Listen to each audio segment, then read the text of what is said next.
An age ago, the beating heart of our people was a king who knew only victory. He wanted nothing more than an honorable death on the battlefield. Yet, none could match him, and so he wandered the earth, becoming lost in time and tide. Then we too lost our honest purpose, while silk-clad men sat upon the throne. But tremble now, all cities that lay under the stars, for out of the shadows and mists of the land of promise, our courage has been rekindled, our heart has returned, and the world will burn.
Welcome to StreamYard, where the buttons are suggestions and you never know what's going to happen when you hit them. So, how's everybody doing? This is Comic Book Team Up, where RJ for the Fourth Age and me, John's Longbox, we talk. We're on Facebook, YouTube, X, and now Rumble. How's everybody doing?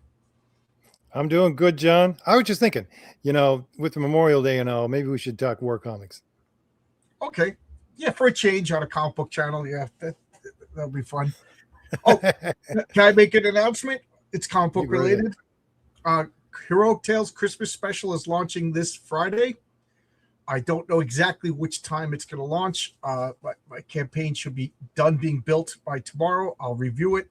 And then, it's going to be a 16-page King Fu story, a 6-page Christmas with the Patriarch's family story, and then a letters page. So if anybody would like a letter in the comic, write to heroicmails@yahoo.com. If anybody has any fan art or anything like that, send it to heroicmails@yahoo.com, and we will put the comic out. And it's mostly done, believe it or not. It's been a long time. The last comic I shipped was in November. So I've been working on other comics. I got like 3 or 4 comics almost done. And I feel the way with crowdfunding. I've been testing the waters. I think people are getting a little upset with late books or failed campaigns. So like pretty much I'm going to launch my comics when they're almost done or done. This one is an experiment to see how fast it could be. So I wanted to launch it when it was only a quarter done, but we are like 3/4 done. So, Renzo just went faster. He loves King Fu, so he just got excited and wanted to draw it. So there we go. So it should be shipping. Well, not should be. It will be shipping for you in Christmas. Even if it's done, I'm going to hold it just so you can get it in December. All right. That's You my got to slogan. remember, you're going to have to do it before Christmas, just because the Christmas rush is going to slow down your delivery. I would like, yeah, I want to start like December 1st, start shipping it out to everybody and get it out. That's so early December, everybody will start getting it. I'm not going to mail them on Christmas. Yeah. So there you go. And we got a couple of comments. We got Gordon, good brother. I haven't seen you in a while, Gordon. How are you? How you going? Hail, help, blessing day. I am having a blessed day, although it is hot and humid in New York. And what's my Rumble channel is? I think it's just called John's. Oh, that's not Rumble. I think it's just called John's Longbox over on Rumble. What is the name of my channel? John's Longbox. John's Longbox on Rumble. There's no frills or whistles. I have 4 followers, so follow me on Rumble. I got to start working on Rumble because YouTube is getting a little freaky these days. Vaz says hello. How you doing, Vaz?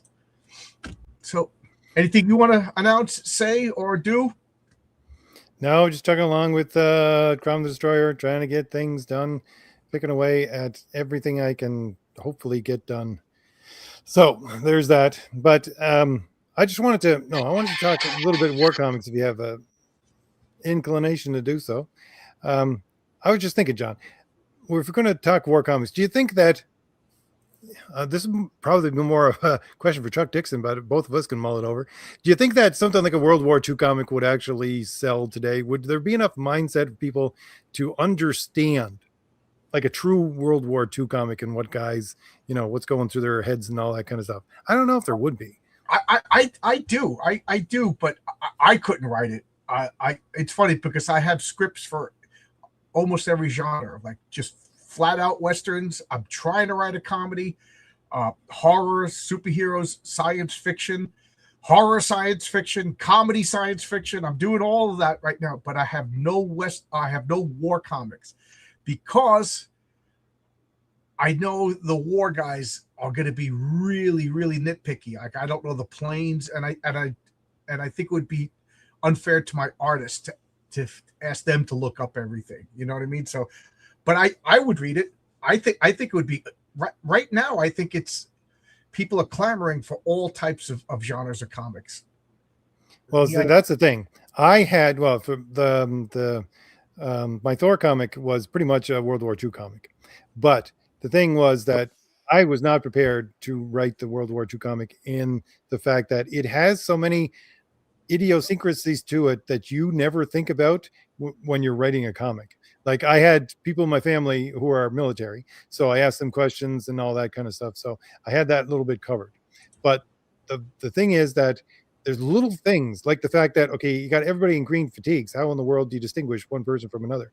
How in the world you got to deal with color? And the fact that I didn't realize this until I got it colored because I had Mike Gustovich do the pencils for it, and he did everybody. And I was thinking I should have, like I don't know if it was Sergeant Rock, but you have everybody have a distinct look to them. You had the Indian guy with the feathers sticking out of the back of his head.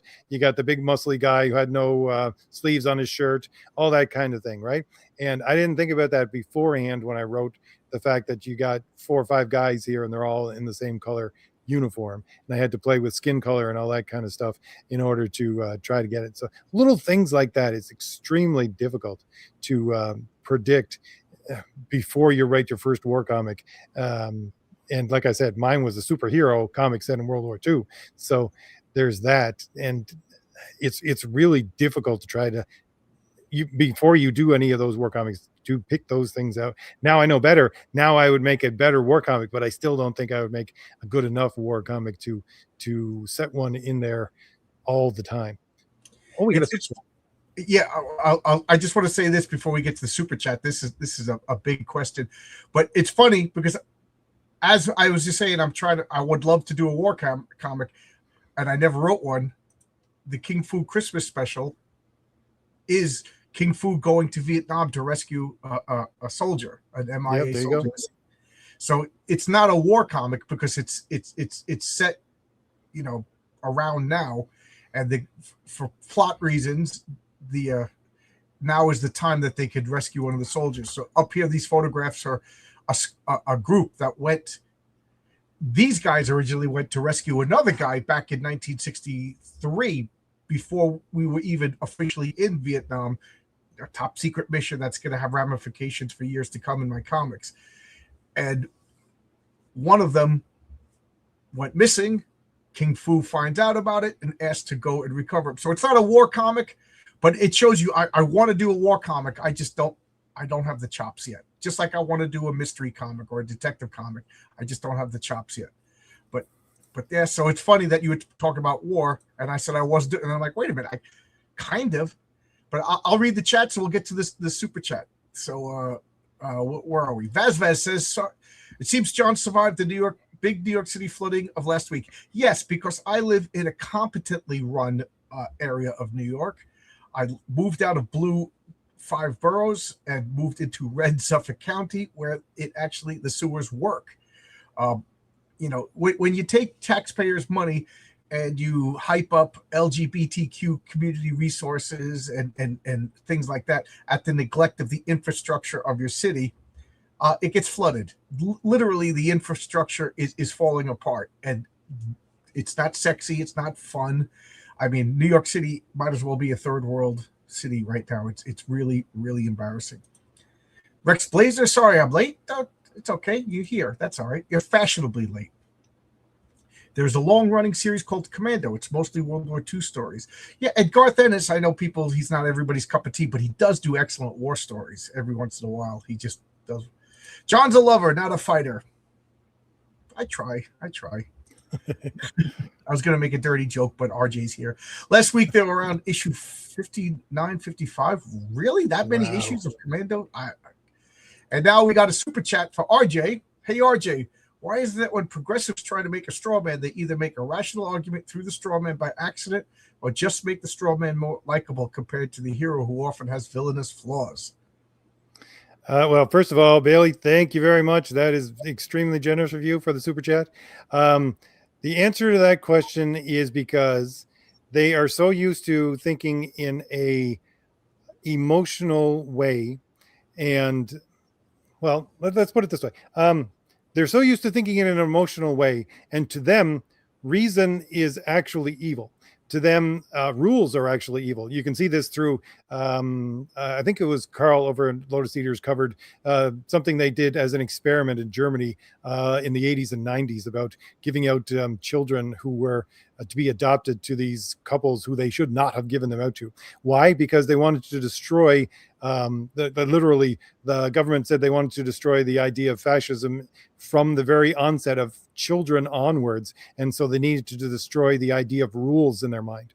Okay, so rules and hierarchy and reason, so reason and logic are according to rules and hierarchy, all of that is considered evil by someone who is progressive and thinks only in emotional terms. So when they think of someone who is their enemy, they would think of someone who is rational, and they would think of someone who has all of the earmarks that you and I would call a serious individual and might even call a hero, because they have those earmarks. So literally what we see as virtuous, they see as vicious, well, according to Vice. And that's the reason why when they make a straw man, they're actually making a good argument for, because they're building in their minds this argument or this person that is a part of an argument that's rational, that follows rules and all, because in their mind that's a fascist. That's someone who everybody, according to their mind, because they think everyone thinks like them, everyone should look down upon. So really good question. And yeah, that's exactly it. But yeah, I love that question. Thank you, T.M. Bailey. Thank you very much. It's funny because somebody pointed out that when you look at like the crazy Republican conservative in movies and their arguments come out, they come out with great arguments, and then it's like all the heroes of all the good progressives making faces at them like there's no response. The judges should put people in jail instead of just let them go out 39 times. And then you got like Elliot Gould going, it's funny because like if you just watch the arguments from like American History X, you're like, oh, this guy makes sense. Just take away Elliot Gould's disgusted face and you're like, oh, okay, there you go. There's no counter argument. It's just, okay. The other one where I can't think of her name. She played Galadriel. She plays that conservative woman who was against the Equal Rights Amendment. She makes perfectly logical arguments, and then everybody else is just like, you know, like I can't wait for the movie to come out where they have J.K. Rowling, like somebody dressed up like J.K. Rowling, just like, you can't turn into a woman. Guys, you can't turn into a woman. Why are you just letting men go into ladies' bathrooms? And then you're going to have like Patton Oswalt being like, Speaking of war stories, I spoke with someone who mentioned it, claimed that war is inherently political. I wasn't sure how to. Well, yeah, I mean, what do you think? In modern terms, according to political science, listen, because I have a political science degree, so according to political science, modern political science, war is simply an extension of politics. Now, that's not the medieval or the ancient way of looking at it. Certainly not the medieval. I wouldn't say the ancients either, but that's the modern way of looking at war. It's that you're going to come into conflict with people. You're going to, because modern liberal democratic ideas are based upon everybody gets their own self-interest, and your self-interest is going to butt up against somebody else's at some point. You're not going to be able to resolve it because each of you are going to be entrenched in your own self-interest. Therefore, it will lead to war, and it's simply an extension of politics. So yes, if you ever take any political science courses, you have to take politics of war, and you have to learn about war because it's part of politics for today. You're right, exactly, Rex. Okay. Where am I? Rex Blazer says it's flooding over here in West Virginia too. Well, that's one of the places I was thinking of retiring. So maybe not now if it floods. I got to keep my comic books dry. Commando was released weekly since July 1961. Oh, okay. Okay. Vaz, if you could send me a link or anything like that. Is it a European comic? Yeah, I'd like to check that out. I think Roger Ebert said you can't have good guys and bad guys when the wrong side is making the most sense. I'm finding it difficult to think. It's just so hot and humid. They poison the well by making the crazy guy give some great points. Yes, because then all the great points are associated with the bad guy. Like the Green Goblin comes out and you're like, we can't have open borders. You're like, look, you agree with the Green Goblin? The Green Goblin is the crazy guy, and then the Green Goblin goes and like blows up a building full of like puppies. You know what I mean? Like that's what you agree with. That's what they do in movies. It's funny. Like once you start noticing that, you can't help but noticing it. The new guy meme that was popular a few weeks back is a good example of the strawman being more heroic than the pro. Oh yeah, it's funny. And by the way, some say that war is negotiations by other means. What? Yeah, that'd be Kanu and Singh. By the way, Fabrizio Aiello makes the wonderful comic called Horace H. Hoover. It's at issue 4 of 5. I can't wait for the final issue, and I'm super excited for his next. He already released a teaser called the Bone Saint. It's a guy who goes around and recovers stolen artifacts that are on the black market. And it's set. I forget exactly when, the 1300s or so. I can't wait for this comic. I can't wait. My bad. 4 issues every 2 weeks. Wow, Commando. They must have rotating creative teams. Thing is, I don't think people are interested in war stories, movies, comics for the politics. I don't think people are interested in movies anymore. Like, I know the answer is never. But RJ, when was the last time you actually went to the movie theater? The last Mission Impossible. Okay, that's more recent than I thought. My wife and I love to go to the movies, and up until the pandemic, we went to the movies almost every weekend, and we made a day of it. We'd go to like a matinee, and then we'd go to dinner, and then we talk about the movie. We look forward to the next movie. We see the trailers, and she looks at me. That looks good. You want to go see that? Yeah, I'll go see that. Now we like look at each other. It's like, there's nothing worth seeing. Like, I don't even know what's playing in the movie theaters right now. This is really bad. Funny thing is, talking about movies, it's made me think. So if anybody in our audience listening now or later is not, let's say, Gen X or younger, or sorry, older, you wouldn't probably get this. But growing up as Gen X, old movies, we had a slew of old movies, and all, like half of the old movies are all World War II movies, right? So you got all those old movies that you're watching. At the same time, you had a whole bunch of, like, we had MASH was on almost every night during the 80s. I mean, where I was, like, there was probably two shows on before the news. One would be like Three's Company, and the other was MASH, and they played forever and ever. So we're watching Korean War on the television every night, and then the television shows and the movies all focused on people coming back from Vietnam or going back to Vietnam, like John's story, to rescue somebody. So you got that in television and movies. So you had a lot of different kinds of war stories all at once, just piling on. And besides that, of course, you had comics like Sergeant Rock still going on into the late 80s and things like that. So, we were steeped in war stories for a long time if you're Gen X. So we know at the very least how a good war story unfolds. Whether or not we could actually write a good war story, that's another question. But you ever think about how many war stories you grew up being exposed to, John? My father was a kid during World War II, so he loved the war movies. And I remember, like, Sundays was like, during the summer, Sundays was go outside and play, but during the winter, it was watch TV with Dad Day. So we watched, like, back in this is a funny thing. Back when I was a kid, back in the 70s, Sunday wasn't cartoons. Like, Saturday cartoons, Sunday, like, if you woke up early and you turned on the TV, it was like David Susskind and Dick Cavett. It was like boring talk shows. But somewhere around noon, it was like the old, like, Bowery Boys or Laurel and Hardy and stuff like that. And then it was like westerns and war movies, and that's what I watched with my dad. He wasn't a baseball guy, so we watched westerns and war movies. Same thing as a friend of mine who lived at that time when I was growing up, a couple of houses down from us. His father was in the Navy during the Korean War, and we would always watch movies on the weekend at his place, and his father would always pick most of the movies. My friend would pick one, but we'd sit and watch 2 or 3 movies, and usually there'd be at least one war movie in them, because he loved war movies. Yeah, I remember watching all the war movies with my dad. And I would love to get a list of which war movies to watch again. I got a list of the best westerns. I'm gonna sit down.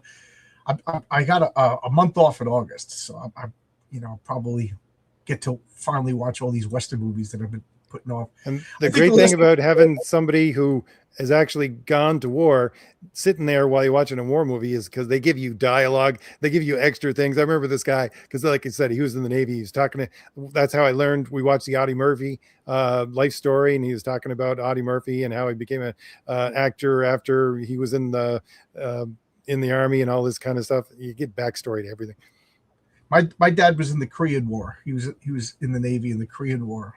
See, he was too young for World War. And it was funny because when he volunteered, I was like, Dad, why did you volunteer during wartime? Because you live with your grandmother.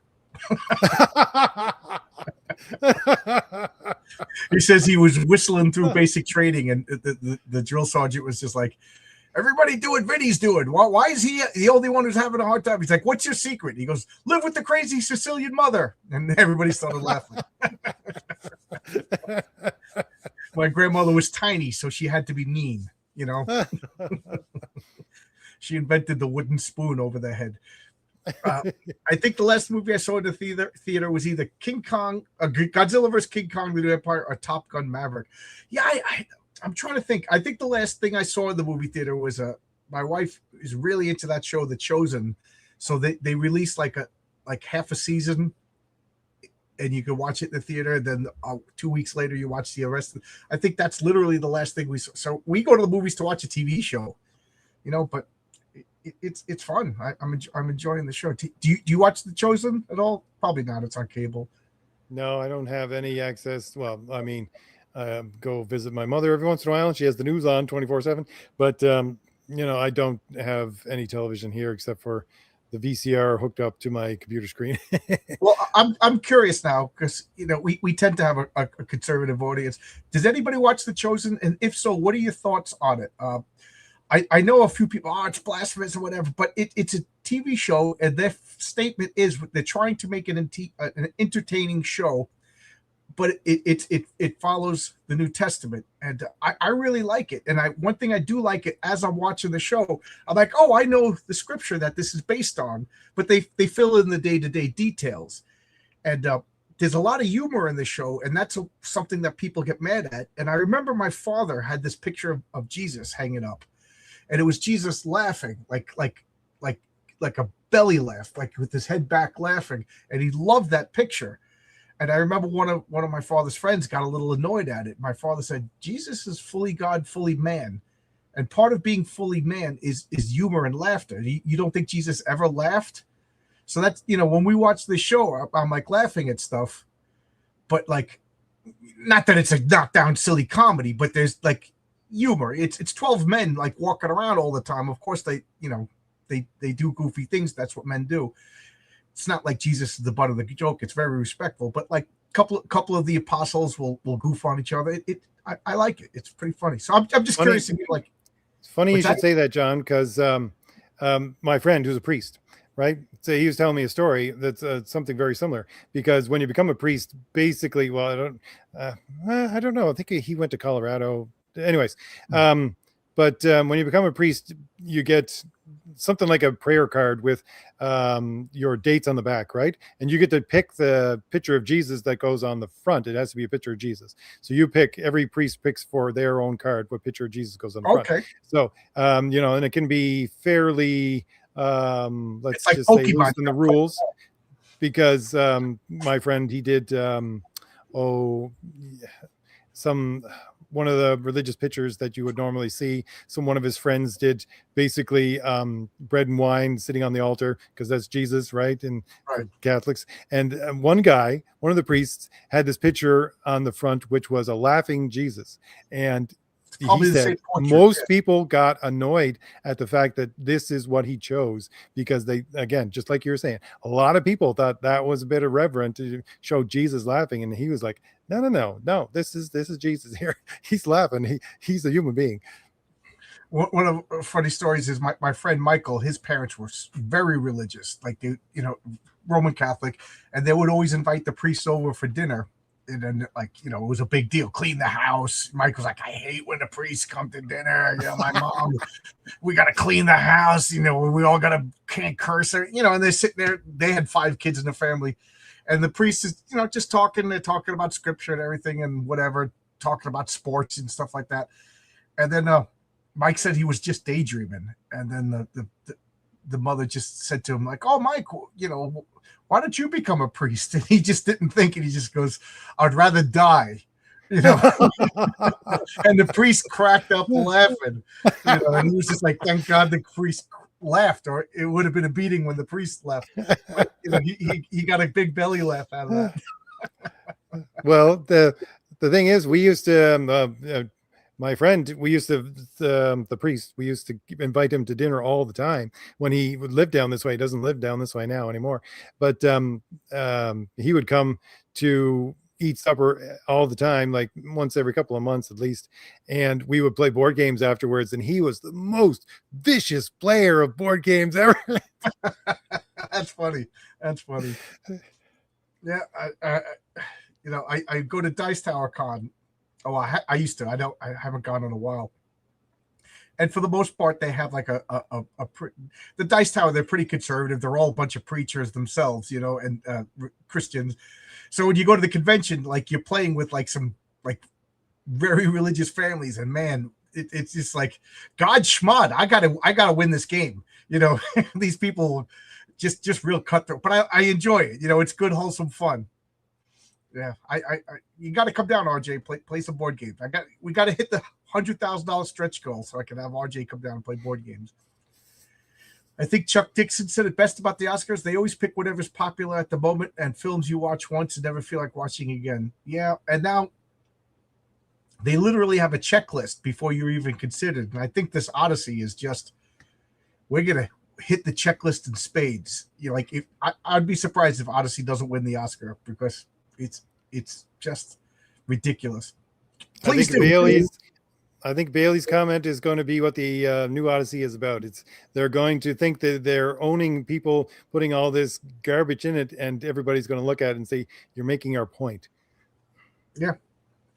It's TV, not movie, but Spider-Man Noir just got released yesterday. Oh yeah. I do like Nicolas Cage, but it's funny. People like Nicolas Cage is like 65 years old. It's like he's not going to be running around fighting. They're going to have a guy in the Spider-Man outfit, and Nicolas Cage is going to do the voice. And like if they ever show up without the mask, that'll be Nicolas Cage. But Nicolas Cage isn't going to be flipping around. You know.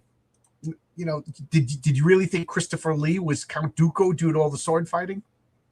If you can't take your leg and put it backwards over your head again, like McFarlane can make Spider-Man, then sorry, you can't play Spider-Man. I've seen bits and pieces of The Chosen. From what I've seen, it's actually really good. Yeah. And this season coming up is the Passion of Christ season, so it's gonna be rough. But they make it a family show, so you know what I'm talking about. In history and in scripture, there's no other way to say it, but there's not safe for work stuff in history and even in scripture. But The Chosen really tones down like anything like that. So it's a great family show. It's a great family show. Like the demonic possession stuff isn't really that scary, but you understand what's going on, and obviously I didn't see the crucifixion yet. I part of me is like, I want it as gruesome as possible. And then part of me is like, now we'll save that for the Mel Gibson movie. We'll make this more family friendly, but whatever. I like the show, but I'm curious. So one person in the chat watched it and said that they like it. Oh, two people. Okay. Zach 10 and Rex Blazer. I'm curious what you would think, RJ, if you ever get a chance to watch it. It would be I would think of it most probably as, I can't remember what the heck is, somebody might know in the chat, but there's a form of prayer which is basically exactly what you're talking about. Is you read a passage, a short passage from the Bible, and then you try and fill in all the bits which aren't there. And like, what's the sound of the water hitting the shore because you're on the sea or something like that, and people, the smell of fish and everything else. And you got to remember that place yourself in history, and it's actually one of the methods of meditating on the scripture. Oh, that's interesting. I would think that's what The Chosen is probably like. Well, I think they're trying to make like an introduction. Like, you watch The Chosen, you get interested in scripture, and then you go and research the scripture. But they do have like a Jewish scholar, they have a Christian scholar, they got a Catholic scholar, a Protestant scholar, like all around to and it's not like the committee, like we're going to make scripture by committee. They just have it like, so when Jesus goes into a temple, is this what the temple would have looked like? Remember, Jesus was Jewish, and when he did Passover, is this what they actually did on Passover? Is this the prayers? So they're trying to make it historically accurate. That's actually my favorite part, is just like when they go into houses in Israel, or they go into a Roman's house versus a Jewish house, just the way it probably would look. The only thing I laugh at is every time they go inside anywhere, the torches are already lit. Like, shouldn't they be lighting them as they go? But it's a TV show. But you know what I mean? Like, that's just a super nitpick. And then there's one archway for a marketplace. They reuse it constantly. Like, they even joke about it in behind the scenes. Like, oh, the arch, will show it from a different art, and they dress it up, because they're trying to make it cost effective. That was one of the things about historical accuracy. There are a lot of people out there who do comics. There's a guy who does Roman stuff. There's another guy I know who does war stuff, and they're just so meticulous about every last thing that they do. Because I can remember, even for my silly little comic with the Thor comic, when I was giving it to Mike, I said, okay, here's pictures of World War II Panzers in this area. So, this is how you draw the tanks, right? And stuff like that. So I love historical accuracy, and the fun thing sometimes about historical accuracy is to look to see the problems where they get it wrong, just for fun. It's kind of like an Easter egg kind of thing in reverse. For my comics, I have everything set now, so historical accuracy isn't really a thing. But I do have a couple of comics set in the past. I'm writing one comic set in Berlin during the Weimar Republic, so that is going to be really tough. I got the Santa Claus story that's set during the life of St. Nicholas, so the historical accuracy is going to be tough on that. So that's slow going. I realize that's going to be a bigger project than I'm probably going to break that into like 4 comics. But historical accuracy is tough. I'm more concerned with like internal consistency and continuity of storytelling. Like I'm working on a story about you read it, the metaphysician story. Yep. Like there's some history, part of the story is in 15th century Rome. So yeah, that there is. I got to do some historical research for that. Get some good reference and everything. But like I want to have consistency with his spell casting. Like I one of my pet peeves is, I got a magic character, so he could just do anything. Like I think Doctor Strange is a little bit more accurate in the fact that it's not accurate as far as magic. It's nonsense, but like the comic book Doctor Strange, you kind of know what spells he has. Like over his time, you see the Crimson Bands and Sitara. Crimson Bands, yeah. But Dr. Fate kind of just wiggles his fingers and does whatever he wants, So Rex Blaze Hornan said part of the criticism made that Chosen was the inclusion of some elements in Mormonism. It was I think the first season, the original, it was Angel Studios, and Angel Studios is as I'm probably wrong. My wife could tell me if she's upstairs watching, she'll send me a message. But it was just like anybody donated money, and I think a lot of it was Mormons donating money.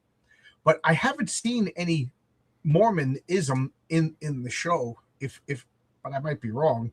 But so I think a lot of the early investors were Mormons because they had something to do with Angel Studios. But I don't think the scripture has changed. If anybody knows differently, let me know. I would be curious. Do you have a link for your Rumble channel? Okay, let me find it. I'll put it in the chat if I could get the link. So while you're doing that, fun thing is that so after finishing the main Tolkien books, I started to read Father Brown, which is more of a detective kind of stories, but it didn't really hold my interest as well as I thought it would. So I went back to reading Dashiell Hammett. So I'm reading a lot of Dashiell Hammett stories, which are, of course, set in the 30s, most of them, if I remember correctly. So it's just, Dashiell Hammett makes me laugh out loud anyways. And to picture these stories, plus the fact that I'm always looking at his use of language and making notes of the little bits of language that normally you wouldn't see today, and looking up exactly what this means and exactly what that means. And World War II stuff is kind of like that, besides the fact that my story for Fade to Blue is set in 1930. So I love that period and the language that they use as well. And I think that's one of the flares of, let's just say, World War II movies that are historically accurate. Not ones I would specifically say today, but just, even the ones made in the 80s and 70s and 60s and things like that. Old language and the use of old language and their ability to write good dialogue, I think is half the battle for anything, especially when you're looking at historical accuracy. And I love it. Dialogue is the hardest part of my writing. Even you criticized me. You're like, yeah, you got to work on your dialogue. It's just so rough. But when I write a script, I just, what the people say is just to keep the story going. And then the art gets done, the coloring comes back. And now I got to put the word balloons in. That's when I really do the dialogue, but it is rough. And I'm working on a thriller, like not a horror story, but like a real true crime based on electricians. And I want it to have like the dialogue of 22 years of the electrical business. Like the 4 characters are going to be amalgamations of people that I know. So I wonder if it'll be like too jargon heavy, but I'm hoping people understand. But like I would love to do that with the war, but I'd never been in the military, so I think it would just be artificial to me.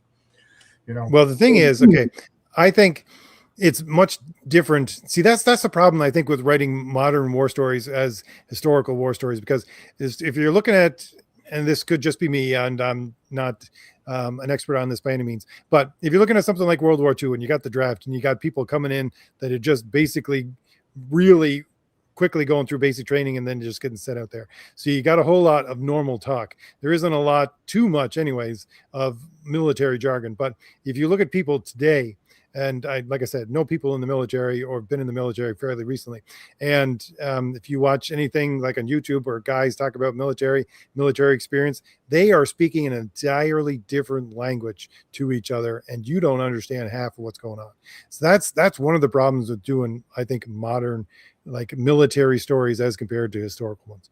Yeah. Yep. Any, like, if you want to, like, Patriarch number 1, I asked somebody to read it because it's his origin, and he was an EMT. You know, so like I'm not an EMT. Like, is this accurate? You know, I have a story with a sleeper agent where they talk medical advice because there's a medical situation. Like, I asked another friend to read it. Like, does this make any sense whatsoever? That's rough. And I don't want to shy away from doing that kind of stuff, but like, man, am I gun shy to do a detective story? You know, like, people are like, that's not how detectives work. That's not.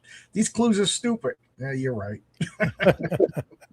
It's funny too because I had a friend who is a doctor, and he works in the ER, and he's worked there for a long time. And I remember when ER, the show, used to be on, he would just shake his head at it all the time. He's like, yeah, they get some of the words right here and there, but the fact that there's so much drama to it, no, I'm sorry, but you got a guy laying in front of you, and he's starting to die. Nobody's jumping around. It's like, okay, let's do this. Okay, let's do that. It's just normal, boring, as if you're sitting in an office pushing papers around. Yeah, like cops, I'm sure they have their own jargon. You know, electricians, we have our own jargon. I'm sure cops, firemen, you know, I don't know. I guess the best thing to do is do some research and actually talk. Chuck Dixon says he just talks to all of these people. You know, I think his dialogue is so good in his comics. I believe it. You know, it's funny, you got me thinking about something, and that's one of the things I think why Marvel Comics sound so weird these days is these people are terminally online. They don't know war veterans. They probably don't even know, you know, EMTs or police officers. So like, everybody's dialogue is so unbelievable, and then they're just filled with straw man arguments because they don't really talk to conservatives, or, you know what I mean? They live in a bubble, and then they write these comic book caricatures of a conservative that just sounds like might as well be the Green Goblin. You know, I believe that we should just set fire to illegal aliens. You know, and if you ain't white, you're an illegal alien. You know, conservatives don't think that. I don't know, maybe you could correct me, but I only talked to Chuck directly once, maybe twice, but I don't think Chuck would be very much an extroverted person, but I could see him cracking himself out of his shell because he wants to speak to somebody in order to figure out how they talk. Right. I'm not going to, I've talked to Chuck many times, but I'm not going to speak for him. I'm guessing that he's more like me in the fact that in a crowd, we kind of shut down. Like, if I go to a party, you'd be like, that guy's pretty shy, but I'll focus in on one or two people. Like like George Carlin said, groups kind of freak me out. Individuals I like, you know? So like, you know, if there's a big comic book convention, I'm going to be the shy guy walking around the, you know, but like afterwards, if we're all going to like a Taco Bell, if we're all going to a restaurant to sit down and eat, like I'll talk for, you know, if there's 4 or 5 people. Vaz wants to know like electrical jargon. Usually all the material that we use, like we got these things, the only way to score is for securing a pipe to a ceiling, and they're shaped round. So we call them Mae Wests because they're shaped like a woman with large hips. And it's funny because they're like, yeah, go get me a Mae West. And then eventually you'll get an apprentice be like, what is a Mae West? And you tell them what it is. And they're like, yeah, but who's Mae West? And then another apprentice, I literally heard this. Another apprentice goes, oh, she was some porn star from the 90s. But the same piece of equipment, guys from the Midwest call them cowboys because they look like a bow-legged cowboy, you know, but they're called Mineralax. So like everything that electricians have has like regional words, you know, so you could tell we have travelers. Like right now, things are booming. So we put out a call for travelers. So New York needs more electricians. Like right now, guys joke to the foreman, like, you can't fire me. You fire me, I go back to the union hall. You guys need more electricians. I'll be back here tomorrow. You know what I mean? So we joke that now we have the power. In times that things are slow, the foremen have the power. But right now, hey, lay me off. I'll go home. I'll go to the diner tomorrow. I'll come back. So but whatever. So now there's so much work in New York that guys are coming from all around, and then you hear these different this thing called fleas. We don't really have fleas anymore, but fleas are guys who just go around the country. The carpenters have them, the plumbers have them, but they're guys who go around for whatever reason. They messed up in their life. They just come to your area. They do a job, and when you fill out the W-2 form, they put tax exempt, so they get full money, no taxes. And then when they get a letter from the IRS, they leave and go to another state. And they just do that forever. They're fleeing. They're constantly jumping around the country. They're fleeing, either paying child support or they owe a bookie something, whatever. But now when everything's on computer record, you don't see too many fleas. But you used to, my last flea was about 15 years ago. But, and those guys got stories. You don't want to lend them money. You don't drive them home because there's always somebody looking for them. I drove one guy home and he said, "Oh, just drop me off over there." I was like, "Is that your house?" He goes, "No, I don't want anybody." He goes, "I don't want anybody to see you giving me a ride. They'll come after you." I was like, "I'm never driving you home again."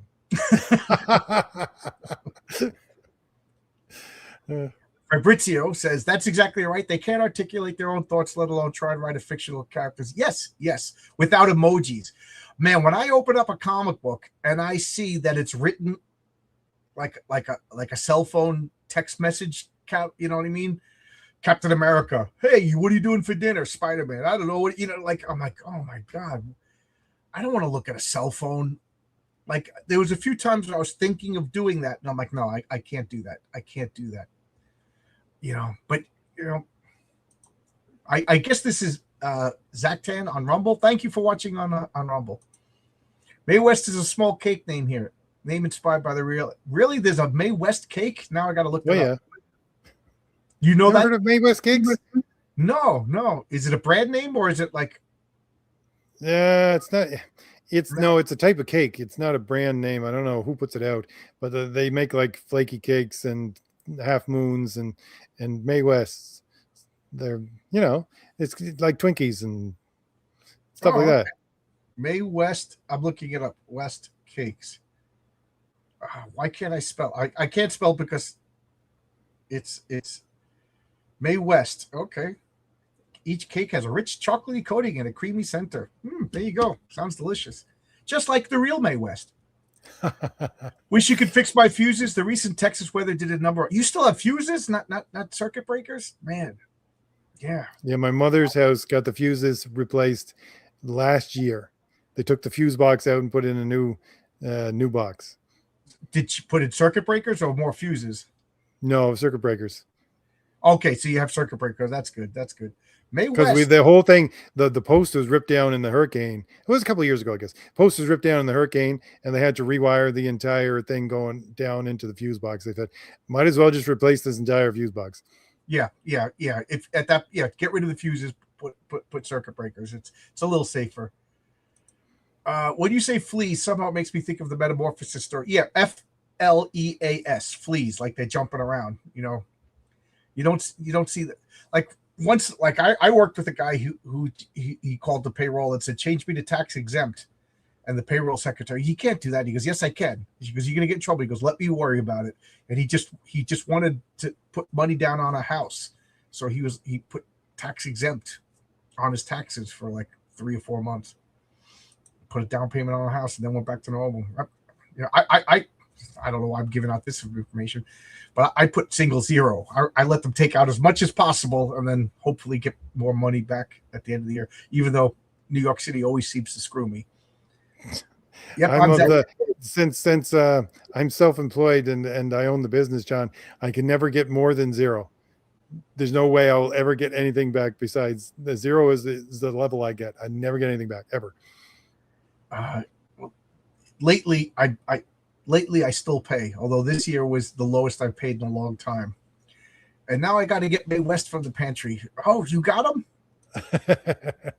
I guess I got the terminology all mixed up. Oh yeah, yeah. Fuses are like, they're not dangerous, but like once you run out of a fuse, like stores, less and less stores are selling fuses. What are you going to do? And then there's all these stories of a guy who sticks a penny into the fuse, a copper penny, and then the house burns down because the fuse is supposed to break when it gets too hot, and the circuit gets too hot when it's too much power being pulled through the wire. Now, the way electricity works is if you have a device, say a light. I always say the light is a fat kid, okay, and the wire is a straw, and your circuit board is a gallon of milk, and the fat kid's just sucking on the milk. The more power that comes to your light, the fatter the kid, the more he's sucking on it.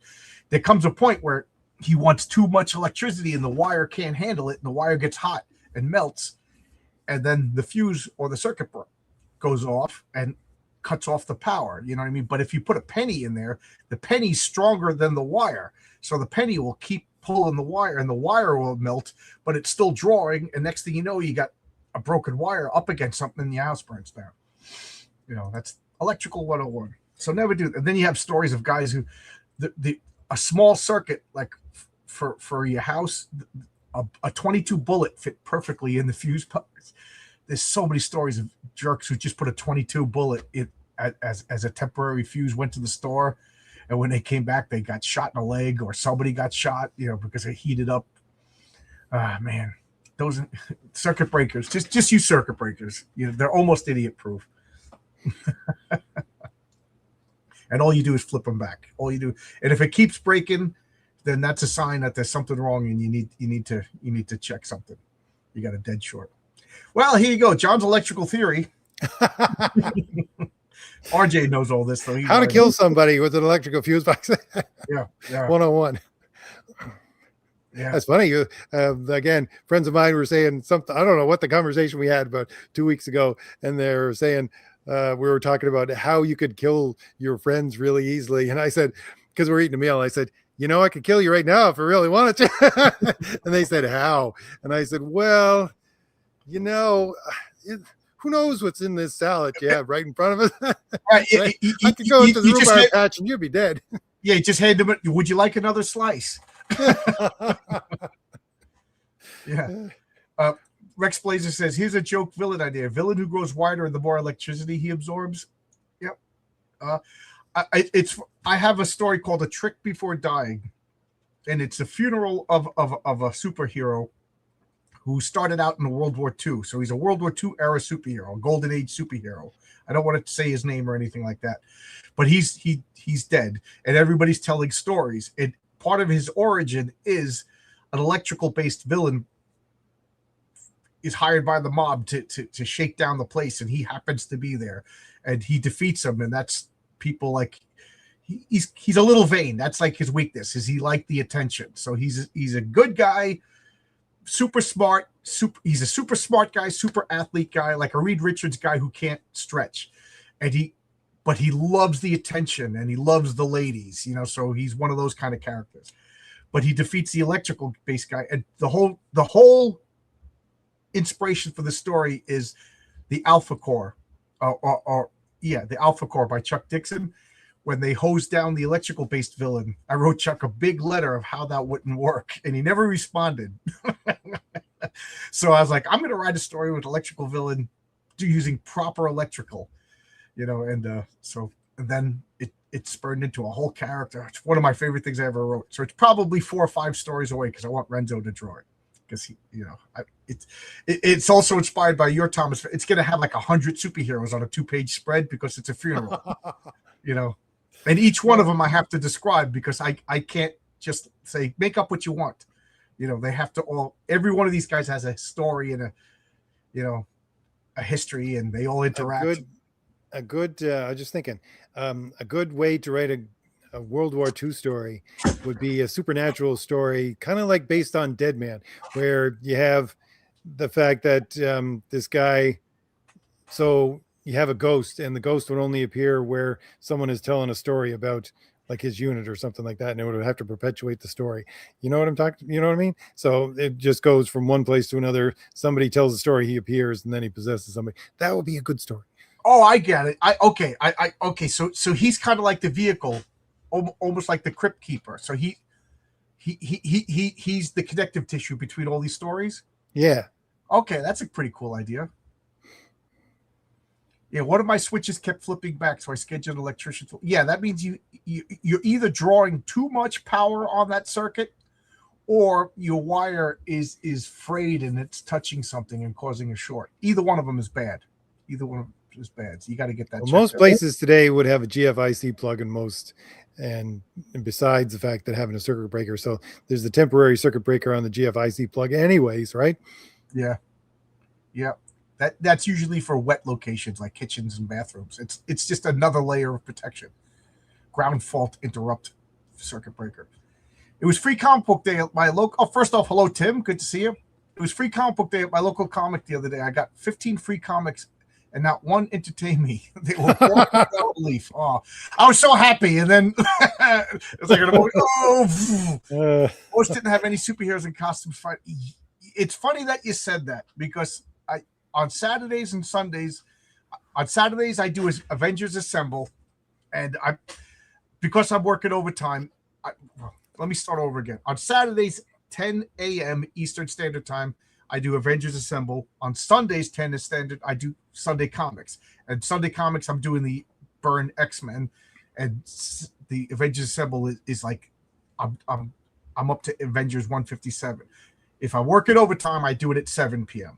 Okay, so probably 7 p.m. this weekend. Anyway, there's in the Avengers comic, they're all in the kitchen, and Jarvis is cooking dinner, and the Wasp is like, I want to cook too. So we got the Wasp, we got Jarvis, and we got Captain America all in the kitchen. All of them are in their costumes. Captain America even has his mask on. And I even made the comment, if this was the MCU movies, not only would Chris Evans' face be exposed, but he probably would be wearing a t-shirt and jeans. Whereas the comic books, the costume became part of the look. And it just drives me crazy. All right. So if there's a scene in the kitchen of Avengers Mansion and they're cooking, I could see Chris Evans without the hood. But I hate in the middle of every fight, every actor whips off their mask. Peter Parker barely wears a mask. You know, Iron Man, you're wearing that helmet to protect you. You got no superpowers. Keep that freaking helmet on. They all take off the mask. It drives me nuts. But I agree with you. They're all talk. Just make a romance comic then, if you just want men and women talking over coffee. I agree with you. I should be getting. I get comics once a month from the discount comic book service, so I'll get my free comic books this month. Last year, some of the free comic books were actually pretty good. Water is Magic. That sounds like a neat ghost story. There you go. People like that. For the free comic book, the best one was the Conan one. Sadly, my shop didn't have that one. Yeah, I think because if you order from Discount Comic Book Service, they give you a little survey at the end, and you put in the check boxes of what you want. And you always kind of get it because you order it 3 or 4 months before. Yeah, so cool. So I got my free comic book day.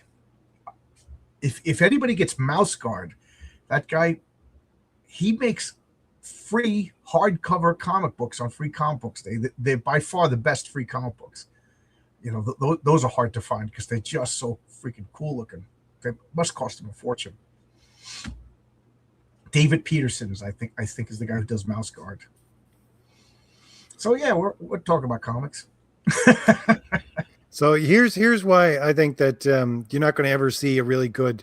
Well, I don't think you're going to see any kind of war stories in mainstream comics anymore, let alone a good comic story. The fact is, so you got your, I'll go into RJ mode here. You got your quote unquote progressive people that are working at these places, right? And to them, a war story would have to be like the new Superman movie. It would have to be a stand-in for some conflict that they want to fight or is being fought for them around the world today. Whereas if you're looking at older war stories, especially good comics, what you're looking at is looking back in history, and only conservatives look back in history. Progressives don't look back in history to see what that can teach you and what lessons can be learned there. That's a conservative thing to do. That's why I don't think you're ever going to see good war stories anymore, except for indie comics. Right. You're absolutely right. Right now, I guarantee it, if Marvel or DC was to put out a war comic, it would be the good guys, versus the oppressors. That's all it would be. It would be like in that Superman movie. It was obviously that guy was like a cartoonishly evil guy, and then the good guys were just these like pathetic, like weak people, just like, save us. We don't. All we have is dirt and sticks. You're right. Yeah, it wouldn't be subtleties of like, I don't know, like World War One. Does anybody? I still don't even know what World War One was really about.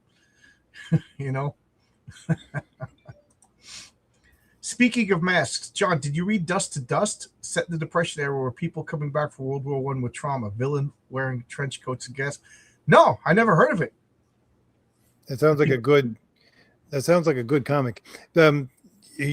I don't know if anybody else follows this, but basically the whole idea of zombies that we have today, and going back to the zombie movies, they all come from people coming back from World War One with shell shock, because they would walk around like these undead creatures that had no will of their own, and literally that's what it's traced back to. You go to Romero and all that kind of stuff. They look back towards the movies, black and white, some of them with no sound even, and the World War One stuff of people with shell shock, which they didn't have a word for. It wasn't even shell shock at that time. World War One, it was something like railrod or something like that. They were still trying to figure out not only what it was, but even what to call it.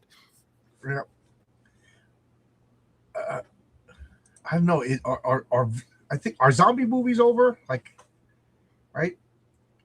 Isn't it? What is the political like stereotype when Republicans are in power? It's zombie movies. When Democrats are in power, it's vampires or something like that. I forget. Trouble is, a lot of the left sympathizes with our adversaries in all the wars after World War II. Yeah, all the commies, all the dirty commies. And they all think, oh, when communism happens, they forget that, like, oh, the people, we get to do the people. It's like, no, the people also decide for you. You don't get individual choices when the people are deciding. Your choices are also made by the people. Like, they think that the people are gonna decide everything except for my individual choices. No, I get to be an individual, but the people are gonna no. The people aren't going to decide that you get to be a poet on the beach drinking wine all day long. The people are going to decide, you know what, we need somebody to... New York City floods all the time. We need people to climb down there, fight the chuds, and clean out the sewer systems. That's your job. I'm the people are decided. Maybe if you want to write poetry when you're done, but we need the sewers cleaned. There's a funny thing. I saw a video about last week, maybe. It was a guy, he was in one of those stands. He went to a university. I think it might have been New York, but he went to a university, set up a table and wanted to talk to these people, and they're all coming to him. And everyone who was saying America was evil, America was the worst place in the world, and all this stuff, he said to them, okay, just tell me all about it. And then at the end of their little screed, he said, okay, I have for you right here the paperwork to renounce your American citizenship, and I will pay. I will write a check right here for you to go to any country in the world, and I will send you there for free after you sign this this paperwork to say you renounce your American citizenship. Not a one would take it. Not a one. Yep.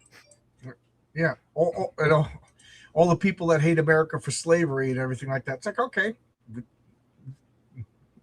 would you go back? If you push a button, every white person would push a button and end slavery. Would every black person push a button and slavery retroactively never happened? I don't know. That's a good question, John. That's a really good way to put it. And the other thing I always see is, like, you always seize the means of production. We're going to seize the means of production. you never hear the communists say we're going to create the means of production. So communism, even they even admit they can't create production. They have to seize it. They never say we're going to create the means of production. It's based on seizing. It's based on stealing. It's based on taking stuff that other people made. And then once you seize the means of production, I don't know, maybe you'll get a boost. I'll be generous and say maybe you'll get a boost for a little while. But then what? Then it's all over. Then you got, a committee running big, gigantic businesses. Like, oh man, this just when you think this mayor of New York can't get any worse. So now he's enacting rent controls. So you can't raise the rent, but the taxes go up and everything goes up. The cost of everything goes up. And then if you can't maintain a standard in the building, they're going to seize the building. So this is a calculated ploy. You got rent control, and then it's impossible to fix the building. So every building's going to get confiscated, if this guy keeps getting elected over time. And then he wants to give it to like these citizen committees. Do you think like a citizen committee, okay, now you own 1/80th of a building, sell it, and I'm getting out. Everybody's gonna think like that. Boom, boom, boom, boom, boom, boom, boom, boom. You know what I mean? And then what? Who's gonna own these buildings? Or like some guy is just like, oh, fix my apartment. Oh, we need all the money. Like, well, you get the money. It's going to be, and I think he's doing this on purpose. This guy is a saboteur. He's not serious. He's here to destroy New York City. There's no way you can convince me. And a part of me is just, go ahead, New York. You voted for this guy. Gen Z and the modern audience are mostly into aminoia, the feeling nostalgic for something you never personally experienced. They would never feel anything from war stories. Yeah, like, when you talk about the 80s, people just like I have younger friends, they're like, did you just like ride your bike all day? It's like, yeah, I never. Like, I'm old enough now that I actually have friends whose parents like scheduled their play dates and everything like that. Like, the word play date didn't exist for me as a kid. My mom was like, would you get out of the house? So she could smoke her cigarettes and watch her stories. And then I came home and the lights turned off and it was dinner time. My mom didn't know what I was doing. It's like, yeah, we went 4 towns over, set something on fire, ran away from the police. I told the story before. My mother had a whistle, and because we lived in the country, right? So it would carry for miles and miles and miles because it was loud. But we'd be back in the woods, probably, God only knows how far away from our house, building a fort or something like that. And we just hear a whistle, and he's like, okay, time to go back for supper. Yep. That was my neighborhood. When John's father starts whistling, it's dinner time, because my father would stick his fingers in his mouth. I don't know how he did it, but he made this whistle. Every dog in New York State went.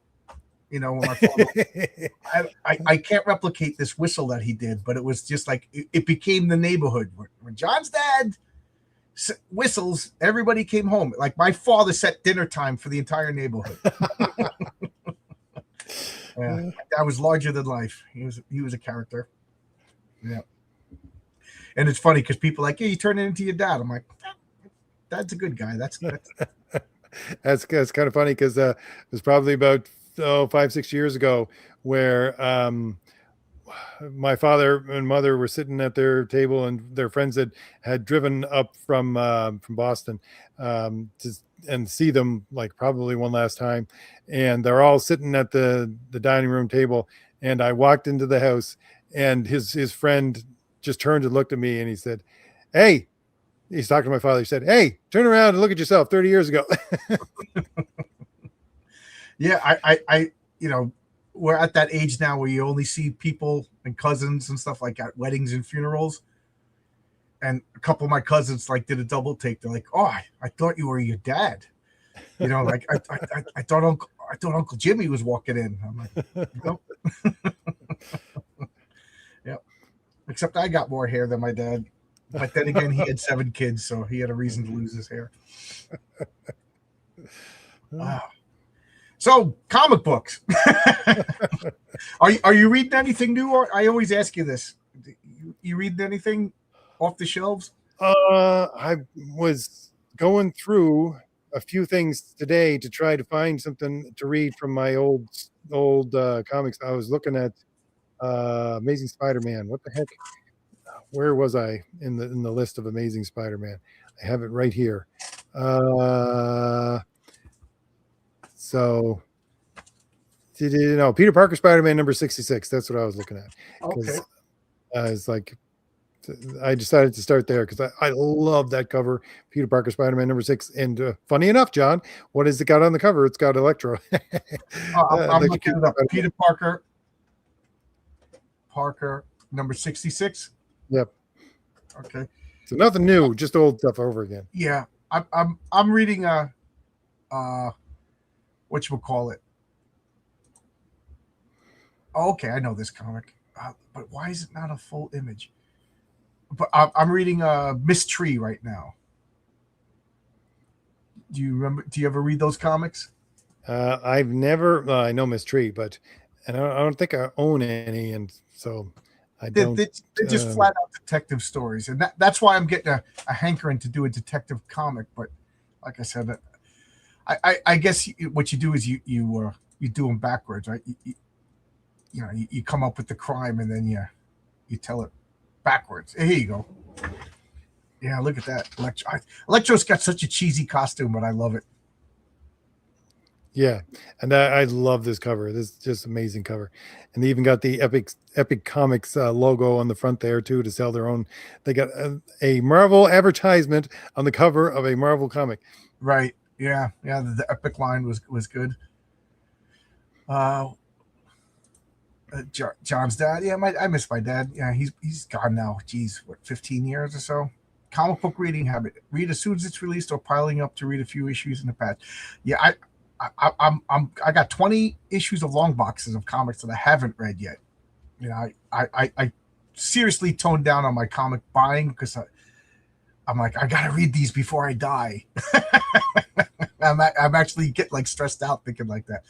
I'm trying to read the black and white collection of Marvel's John Carter series, also Marvel's Conan the Barbarian number 14, where Elric appears.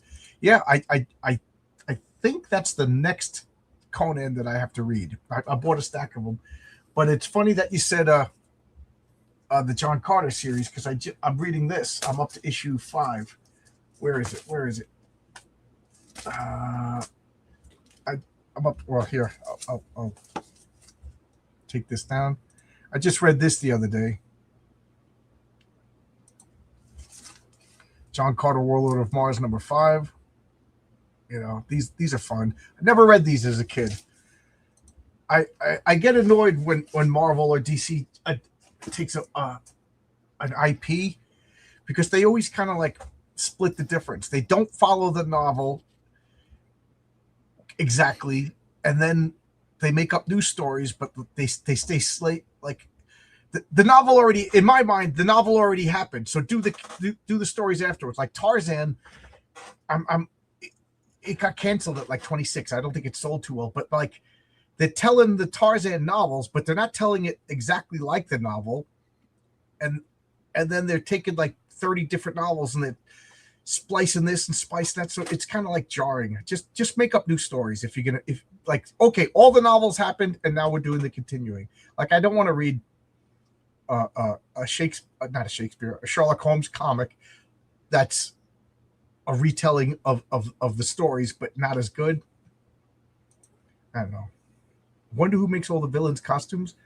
In Marvel and DC, they actually have a story about a what's his name, the Gladiator.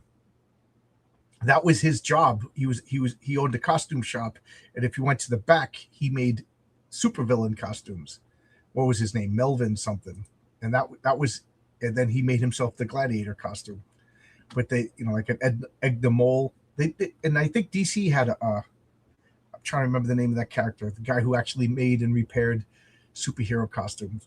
I actually addressed superhero costumes in Patriarch number 1, which Renzo is just about done with the King Fu story, and then he's going back. He already did about half of the Patriarch story, but it was taking longer. He's doing work for you. He's doing work for Aaron Sparrow.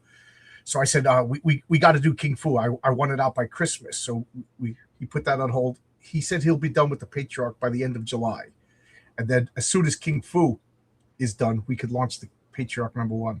But anyway, that's one of the things they talk about is the nature of superhero costumes.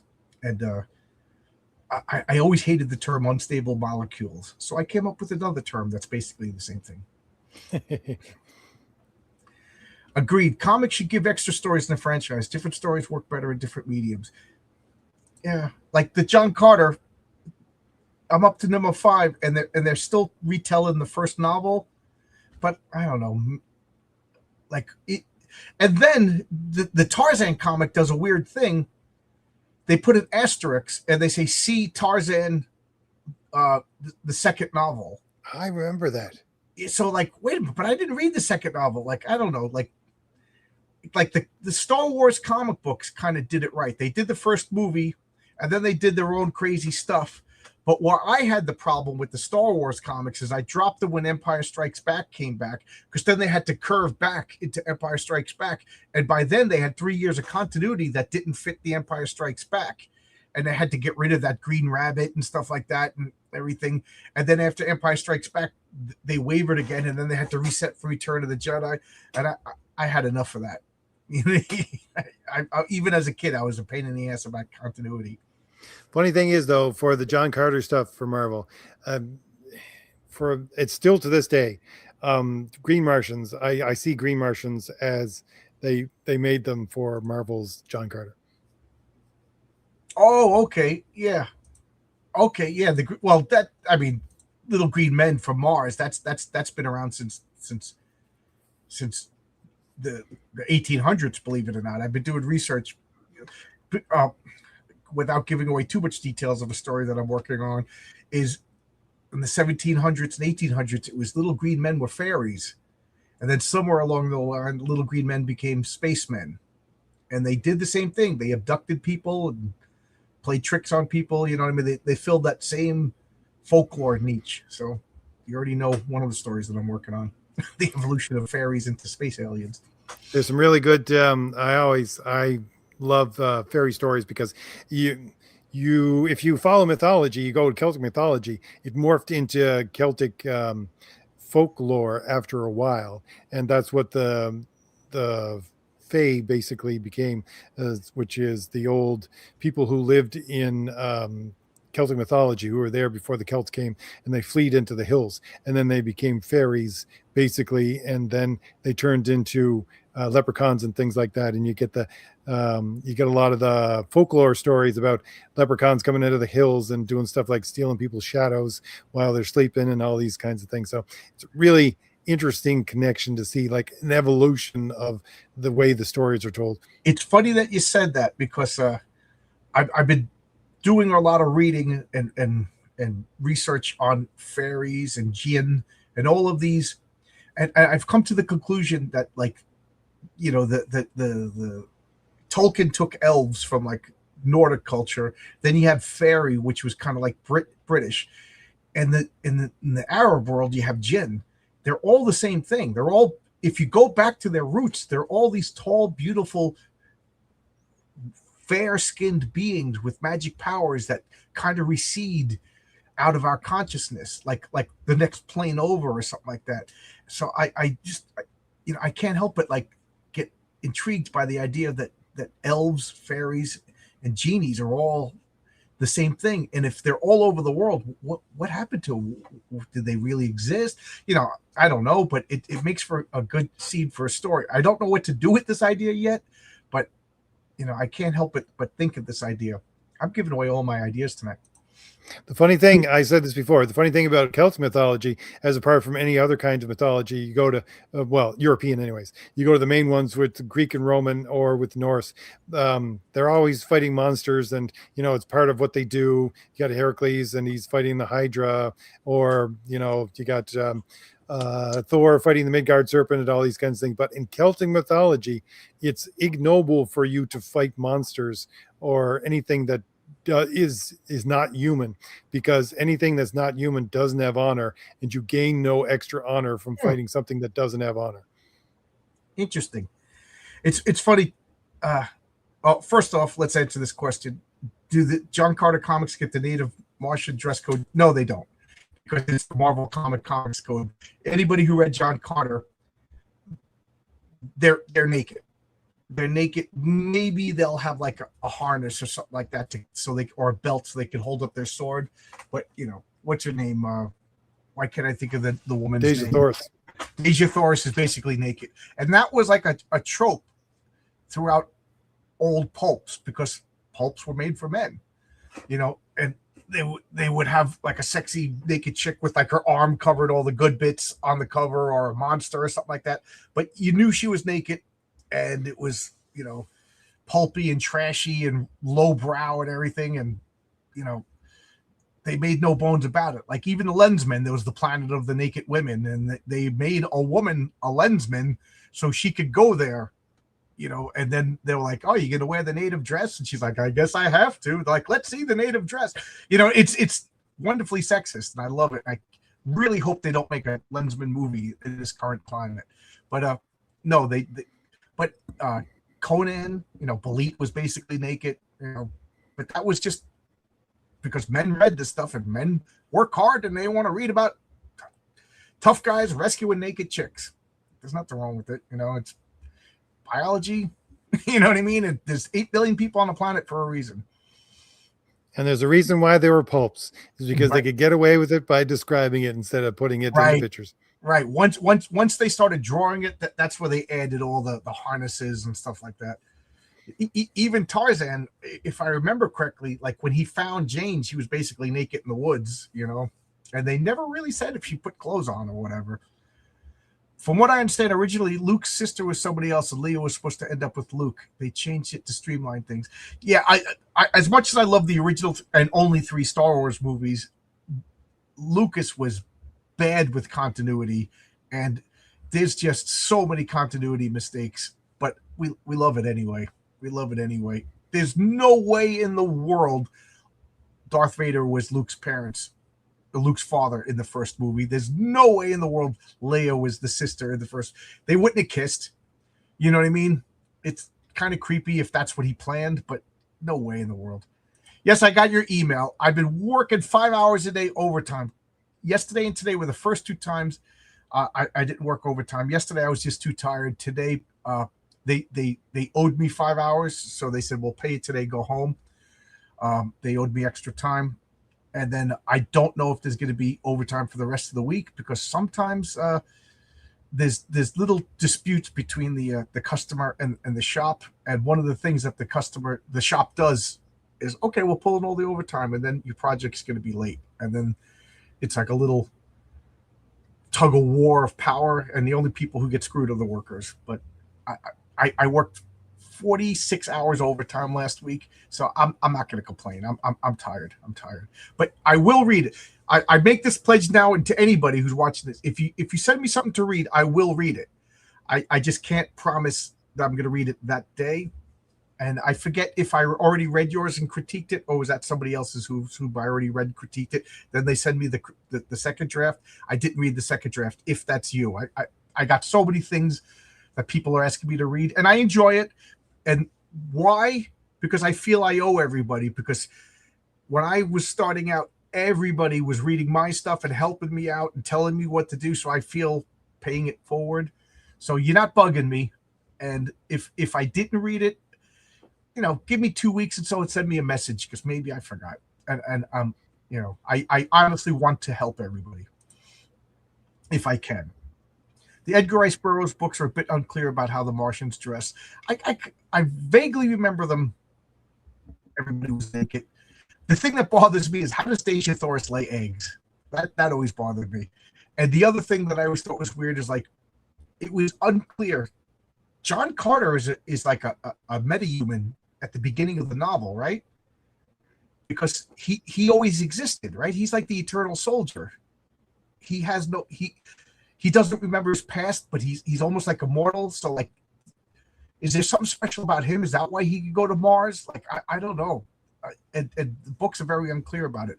Or am I misremembering everything?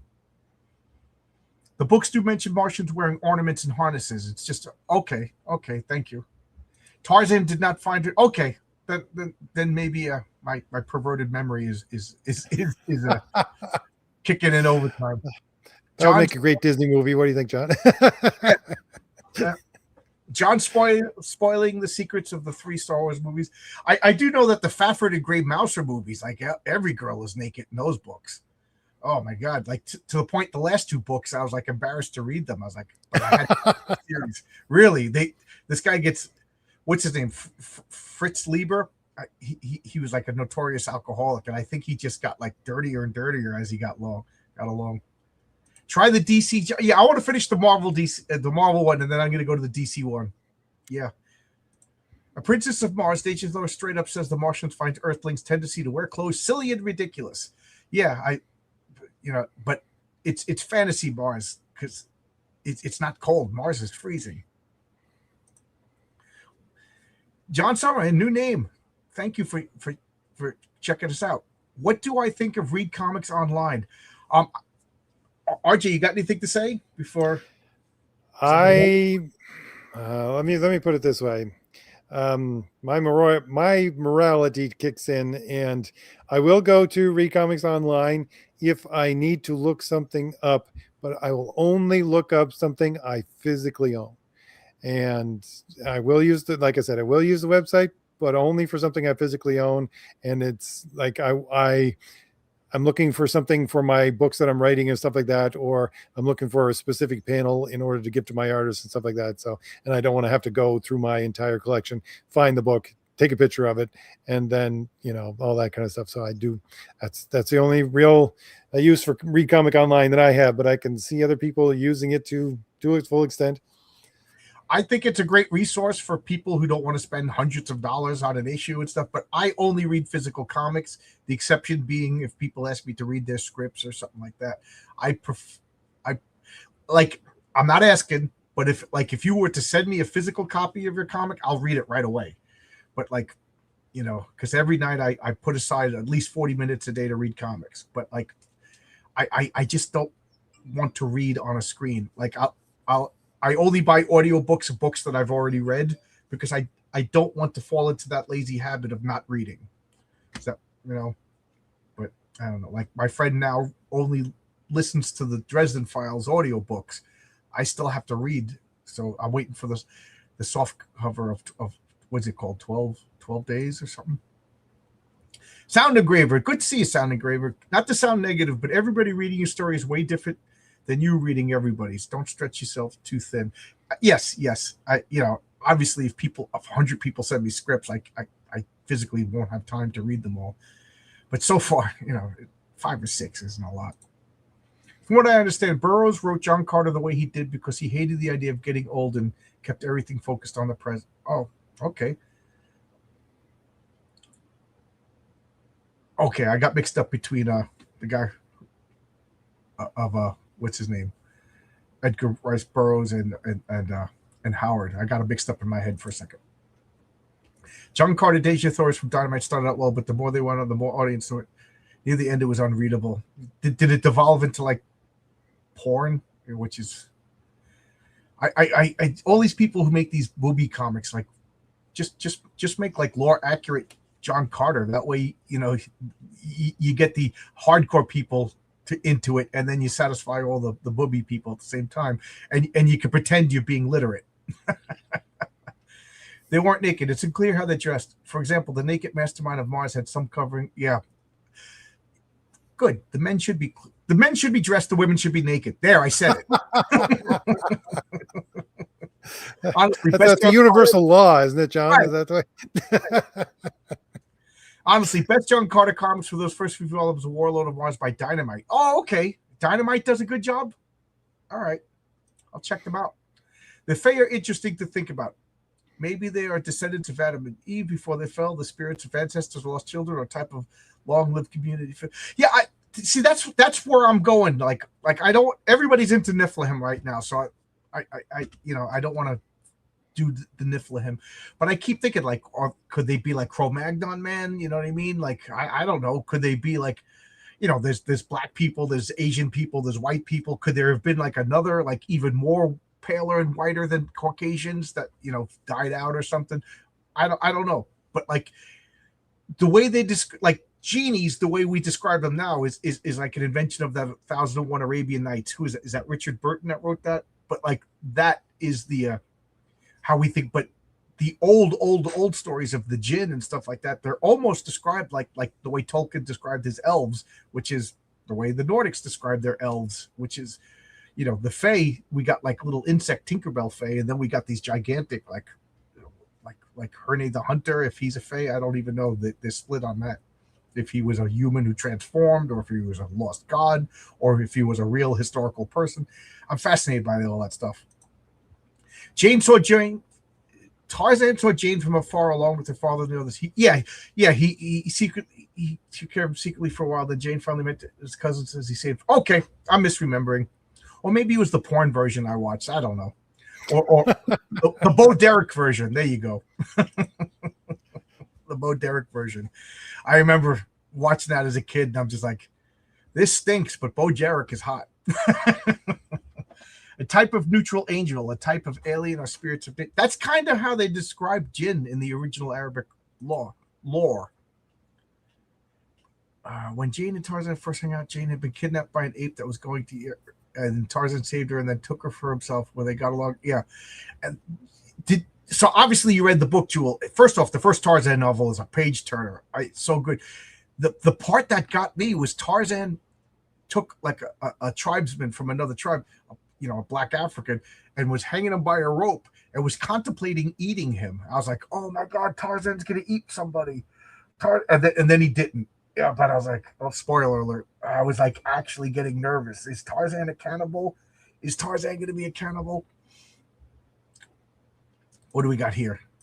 Just talking about Faye and all those kind of things. There's that picture from Fade to Blue that if anybody hasn't seen it before, we get into Faye territory for a little bit. He walks through one of the portals and gets himself into another world, as you call them in Celtic mythology. Oh, that is every page is better and better than the last. This is so good. This artist is so good. I can't wait for this. And any release dates?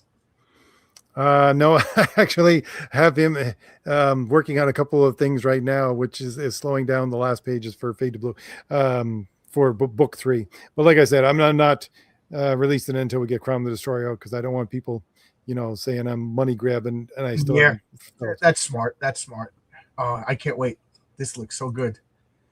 Oh, back to this. I have a story, and I've been giving away too many details, but I literally thought of it yesterday. And as I'm thinking the details, because you know, at work lately, and we've been just doing the same repetition thing over and over and over again. So I have time to kind of daydream while I'm listening to music and daydream.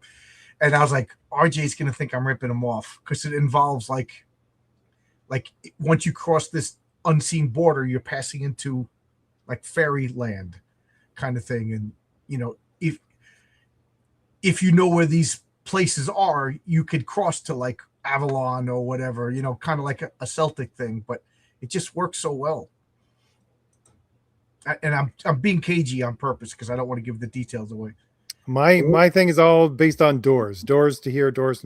You can see it in the trailer for Fade to Blue, where he's busting doors as if they were doors to other worlds, as if they were glass. So that's what the trailer for Fade to Blue. In my world, it's perception. It's kind of inspired by the From Beyond from Lovecraft. Like if you could perceive these things, then you could interact with these things. Like there's basically these invisible veils, not everywhere, but common. And the fairies and other things, they could perceive them because they have different sensory organs. So they could freely come through, and because of their fairy dust, they could have their glamours, and you know, they could blend in with regular people and stuff. But humans can't see it. But every once in a while, like a human will be gifted with the ability to perceive these, or something will happen that they could perceive, and then they could pass through the veil and never see them again. There's a good description of that in that kind of way in Dirk Gently's Holistic Detective Agency. No, it's Long Dark Tea Time of the Soul, where you have the Norse gods, right? And basically he can perceive that something is there, but he can't quite, like, he can't see it. And then I think the line is, he turns his head an eighth of an inch, and all of a sudden the world snaps backwards, and then he can see everything that's around him, because he just finally saw that little sliver and followed it in his sight. So yeah. Yeah. So I'm thinking, like, if we ever wanted to do a crossover, I got a perfect way to set it up. Someday in the future. Yeah, Alexander, I didn't email you back. I didn't, but I did get your stories. I just didn't. I literally didn't read them yet. I'm sorry. Yeah, like I said, it's just the spirit is willing, but I got no time in the day with 12-hour work days. I'm hoping to. Well, I'm not hoping that the overtime's over because the money's nice, but if they're fighting and I do have some free time, I will read your stuff.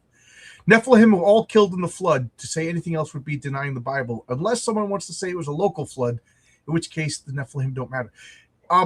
There's a couple of apocryphal stories of Nephilim who survived the flood, and I'm being cagey because that's a story seed.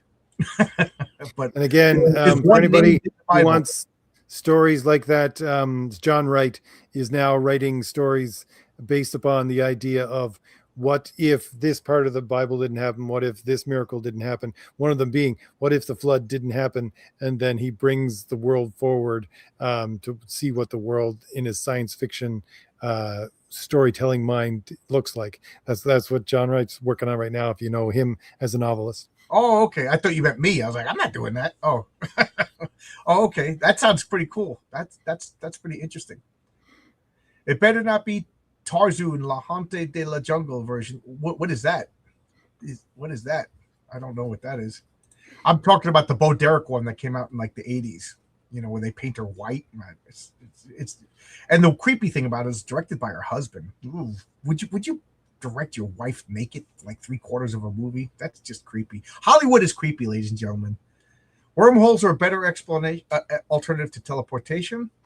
I agree. The less said, the better. I give away too many plot details. I would not step into a teleportation device. I would consider stepping into a wormhole. It's funny because that is a big story idea, but I have this whole space opera planned in my head, but I gotta sell so many freaking comic books to do all these, to you know what I mean? Because I make enough money to pay for the next comic, so far. So I don't make enough money to make 3-4 comics at the same time. I always understood demons to be fallen angels, but the Nephilim talk confuses me. Where they're saying that demons are the evil spirits of the Nephilim, I don't know enough. I just know that the Nephilim, 1/3 of the angels fell, right? And they became the demons, right? Is that the story, RJ? I don't think there's a number on them, but yes, they were driven out of heaven by Michael and the army that he led. And those are the demons. And then some angels that didn't fall, if I remember correctly, got tempted by these beautiful mortal chicks and bred with them, and those were the Nephilim or the mighty men or whatever they were. And then they got destroyed by the flood. I know for a fact that the Bible mentions one guy who survived, one Nephilim who survived, but I don't know if there's more or not. Cool page. Oh wow, we are so far behind. Yes, those first 3 goblins. Oh, okay. They're talking about the John Carter. Tarzan was hanged, but his humanity kicked in. He didn't. Too disgusting. But yeah, I know. I was getting nervous when I was reading that. I was like, please, don't. You can't come back from cannibalism. I mean, you talking to it's right up my alley. Cool. I since you're here, I got this. This is the 3rd Tarzan novel. Because I love the 2nd Tarzan novel. It blew me away how different it was. He's basically a secret agent, saving some woman who got hoodwinked, running around through like Morocco and everything. And then maybe like the last third of the novel, he goes back into Africa. But I was like, talk about a book that goes completely different than the first novel. And then later on, there's like dinosaurs and stuff, but I'm not there yet. If you think just read Tarzan books where non-whites get super close to white girls, but luckily they never do. RJ, I signed up for your Fade to Blue email a while back. Have you sent any updates? No, haven't sent any updates for a while, unfortunately. I should post something. Thank you for reminding me, Sound Engraver. You Again, also reminded me. I got to send out updates on all the platforms that I worked on to let people know that I'm launching a new comic on Friday. Thank you for this. Thank you. Even though you were helping him, you helped me. Thank you. How about another world by making specific series on turns on city streets? I could imagine the season text. It's funny that you said that, because I have a pirate story that I wrote in college where they find a treasure map, but the treasure map is a series of compass settings, and if you follow the compass setting, it takes you to the secret sea, where like basically it's like through the Bermuda Triangle, and there's like a whole nother like a Gartho world. I haven't thought about that in years, but it's we got to turn here, and people just like, what is the captain doing? We're just turning the ship, because they're following a sigil or a route or something like that you can only cross. Like in Tolkien, you follow the straight path to Valinor. This is like a bunch of crooked turns to navigate these unseen whatever to get to the secret seas. That was a story I wrote in college. This sounds like some cool what if scenarios. The Book of Enoch calls someone other than Jesus. I forgot it was either Enoch or Elijah, so it's automatically. Yeah, the Book of Enoch. Enoch, who is he the grandson of Noah? I forget, or the grandfather of Noah. I forget exactly who, but he gets assumed physically into heaven and becomes the angel Metatron, according to Jewish Talmud. So the Book of Enoch, which is not canological or whatever the word is, canonical, that's in the Ethiopian Bible, and then the Talmud expands on it, where that's where Metatron comes from. That's why Jack Kirby had Metron. Tarzoon was a French parody of Tarzan. The only good thing that went out of it is the right of parody law. Oh, okay. Never heard of it. The answer is the Bible says almost nothing about the Nephilim, so almost everything is speculation. Yeah. There's a lot of Jewish stories too. Right. Absolutely. It's fun to speculate. If Revelation mentions a third of the stars, angel. You're right. I knew I heard that number, a third. I knew I heard a third from someplace. I knew I didn't make that up, but I stopped talking because I always say the wrong thing. The Bible didn't mention any Nephilim surviving, only Noah and his wife and his sons and his. I don't want to mention his name, but one of them supposedly hung on to the. I'm sure it's one of these apocrypha books that he hung on to Noah's boat, and he ended up in Syria. So it's probably apocrypha. I'm probably mixing it up with the legit book. The dinosaurs come in Tarzan the Terrible when Tarzan goes to the Hollow Earth and the crossover Tarzan. Yeah, was that Pellucidar? Is that the name of the Hollow Earth? Enoch is from pre-flood times. He was taken up by God. Okay, so he's Noah's grandfather, if I remember. The genealogies are just hard to absorb. Just lists of names. Wow, we're caught up. Well, you got to get yourself going for the morning, John. You still got a few minutes left. I could talk for another 15 minutes or so. Yeah, it's nice. Yeah, good. I was just saying. I was going to go back to the what is it? The war story angle is the fact that one of my I don't know. I'm very much touched by all the war stories that we grew up with. That's why one of my backstory characters for the entire thing, which was just introduced very briefly in the Valiant Heroes, was Major Mystery, and that character is basically based off of the Unknown Soldier, and more of is as if the Unknown Soldier was a legacy character, because DC tried to make Unknown Soldier a legacy character and didn't work, and they made a whole entire miniseries about how it doesn't work. But in my world is, what if this character did actually become a legacy character and pass down the Unknown Soldier mythos to different proteges, stuff like that. So I love bringing forth old stories for old wartime comics and putting them into the backstory of my books. Yeah, every once in a while, I like my friends who are making comics. They come up with a superhero name that I get jealous of, like Dave Brinks, who does Genuine Comics. He's got a lot of cool names that I'm like, oh man. Like the latest one is Force Majeure. Like that is such a great name for a superhero or a villain. I don't know what it is yet in his books yet. But Major Mystery is one of yours that I get jealous of. That is a great idea for a comic book character. You know, it's so clever, I think. Wow, bunch of comments just came in. We talk about Hanging on the Boat is from Apocryphal. Okay, yeah. I wish I could remember the name of the book it's in, but yeah, I'm sure it's on an Apocryphal book. I actually did a do-it-yourself audiobook of the first 2 Pellucidar novels. It's on Audible now. Yeah, my wife liked your voice. She said you had a really great voice. The idea of spirits of Nephilim possessing people was biblical-inspired mythology. The idea being that regular angels have spiritual bodies, but the dead want to be embodied again. Okay, that's cool. The Tarzan books rank for me 1, 2, 7, 8, 3. I don't know if I'm going to get to that many books. I mean, I got to stack them. I'm trying to read all the pulps. Like I just got the first Shadow novel too, you know, and there's like 7,000 of them. So I don't know how far I'm going to get. I got 1 chapter away on the Scarlet Pimpernel. I really started reading Doc Savage too, right?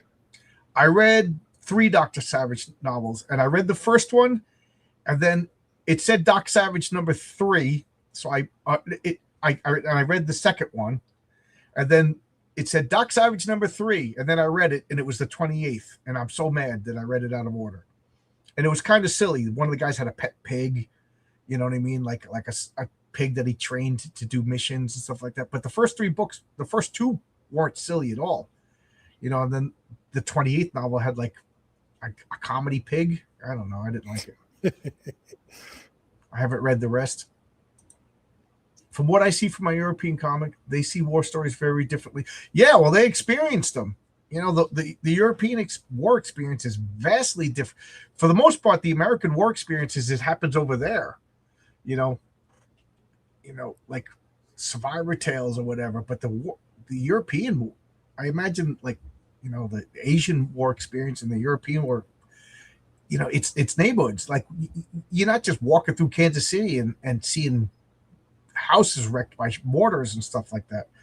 Yeah. You still have, I think it was last year, there was a guy in France plowing his field, found an unexploded missile or bomb that came from World War II. Still, he unearthed it in his field. So yeah, they're still feeling the effects of it. Yeah. Every once in a while you hear about like minefields, and isn't there a beach where there's just like tanks that were just abandoned? You know, every once in a while you'll see like a rap band from Europe there. You think Spider-Man would have joined GWOT?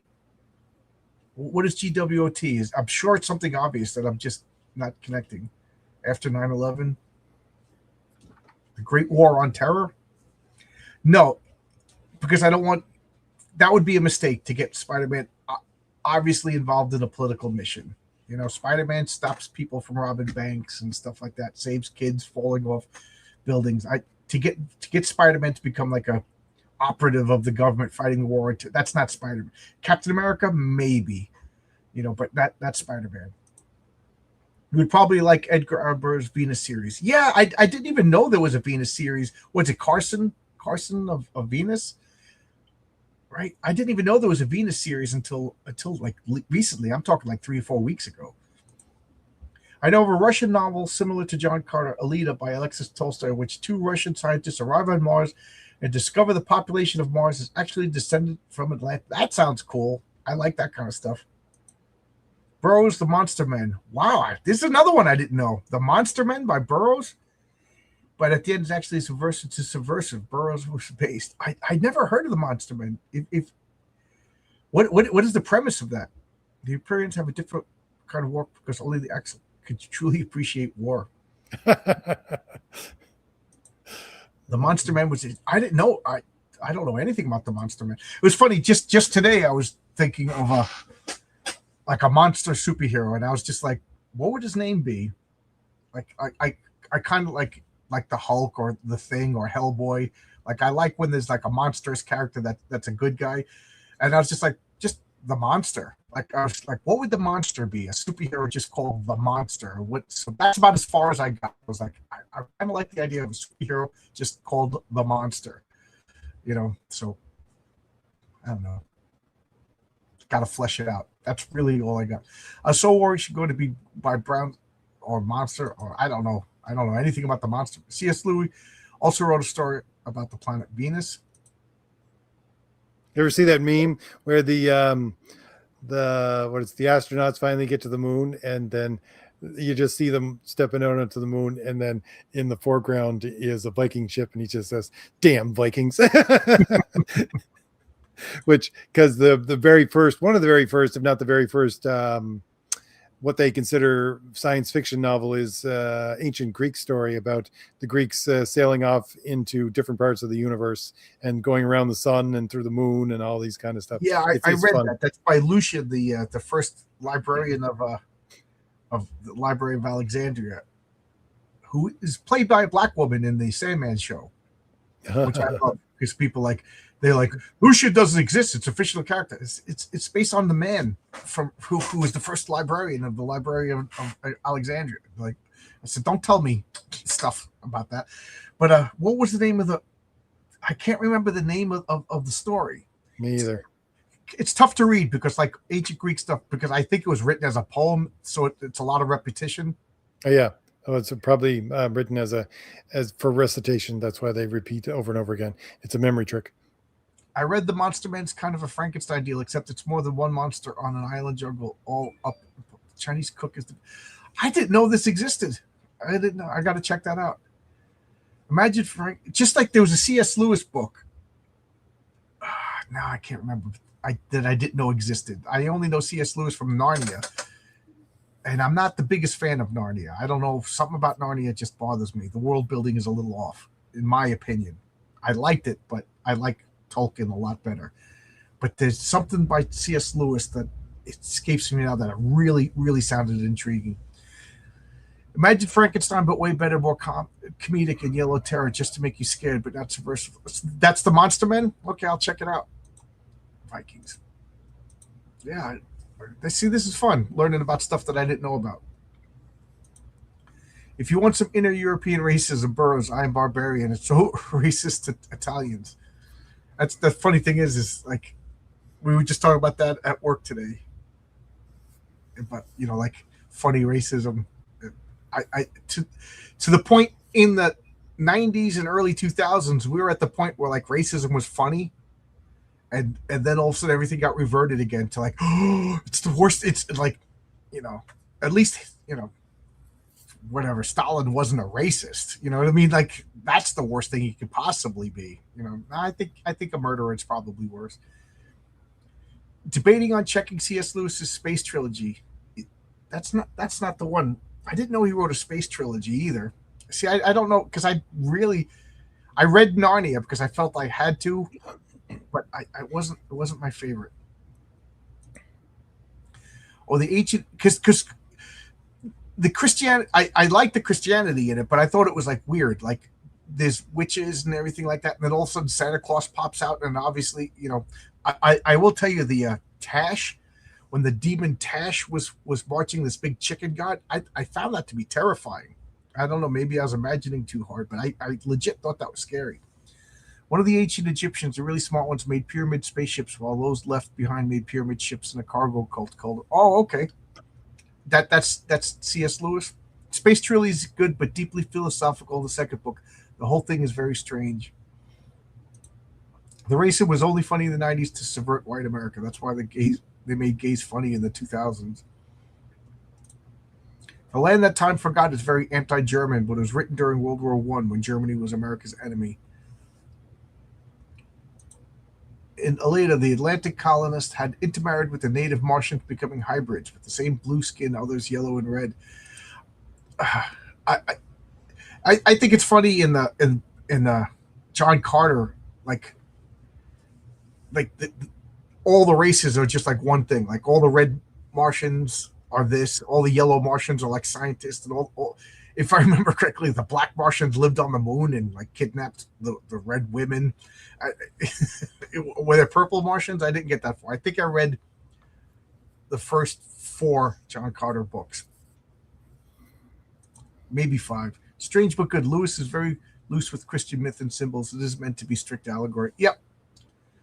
One of my problems with the John Carter is in the first book, it's very clear that everybody's telepathic, and even John Carter's telepathic, but they can't read his mind. And then later on, they kind of just let that go away. Like the telepathy doesn't really enter into novels, if I'm not mistaken.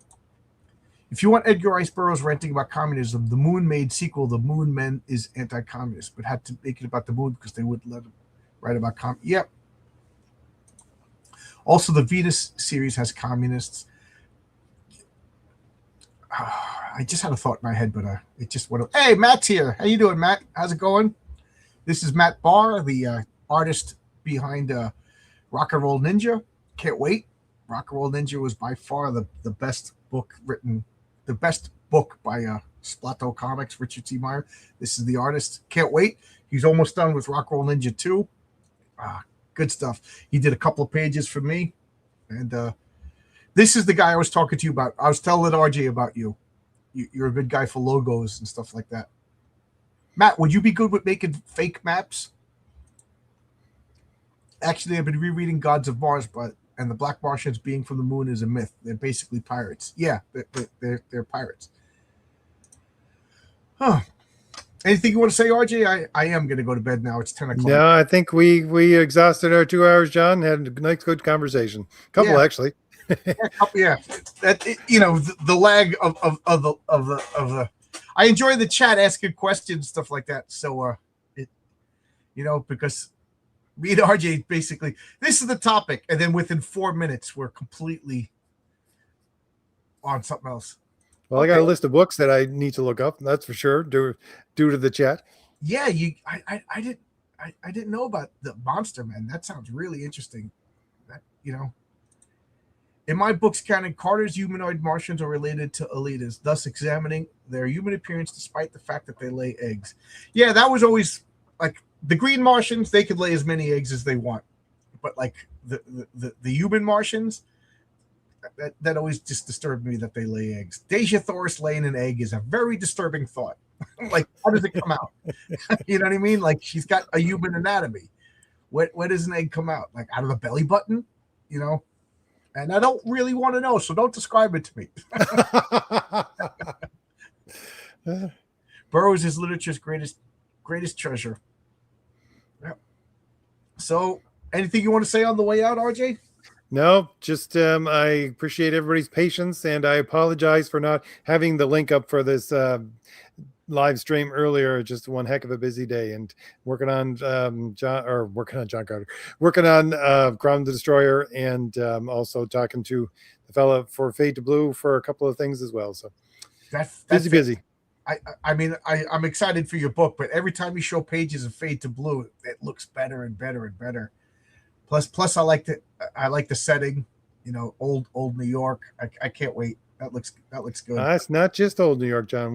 We start off in Midwest, we end up in New York, and then the third book is in Chicago.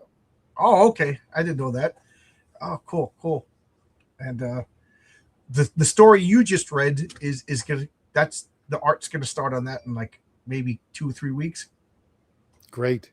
I want to see this book, so I will support anything and everything you put out, so we can get this other book going. Yeah, I always support you. Like I said, you were the one who basically got me doing this. It's all your fault. My wife's all my fault. Yeah, you blame me. my wife's like, don't talk to that RJ. He caused you to make college. John, is there any chance that you and I could talk later this week? There's always a chance. I'm not going to say no. You're the one with my phone number, right? Just text me, and if I can, I can't.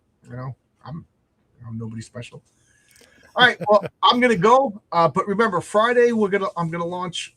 I got to get better at this because I don't know if I'm working overtime or not. I can't. turning down 5 hours overtime, that that's a lot of money. That's like more than my comic book will make it a week. So I just can't turn it down. So I don't know, but I'm doing it's clobbering time probably at 8:30. So if I get home early, I'm probably gonna launch the comic around 7:30. Do like a little hour promo, do it's clobbering time, and then come back. And I'll have an open invite. So Matt, if you want to come down, RJ, if you want to come down, people come in, just have conversations, talk about your stuff, talk about my stuff, talk about comic books. Try to make it interesting for people to pop in and watch. And if anybody has a channel and they want a long-winded, boring guy like myself to come in and talk about comic books, now I got to go into a promotion mode. And RJ will back me up. Promoting your stuff is the hardest part of making the comic. Everything else is fun for me.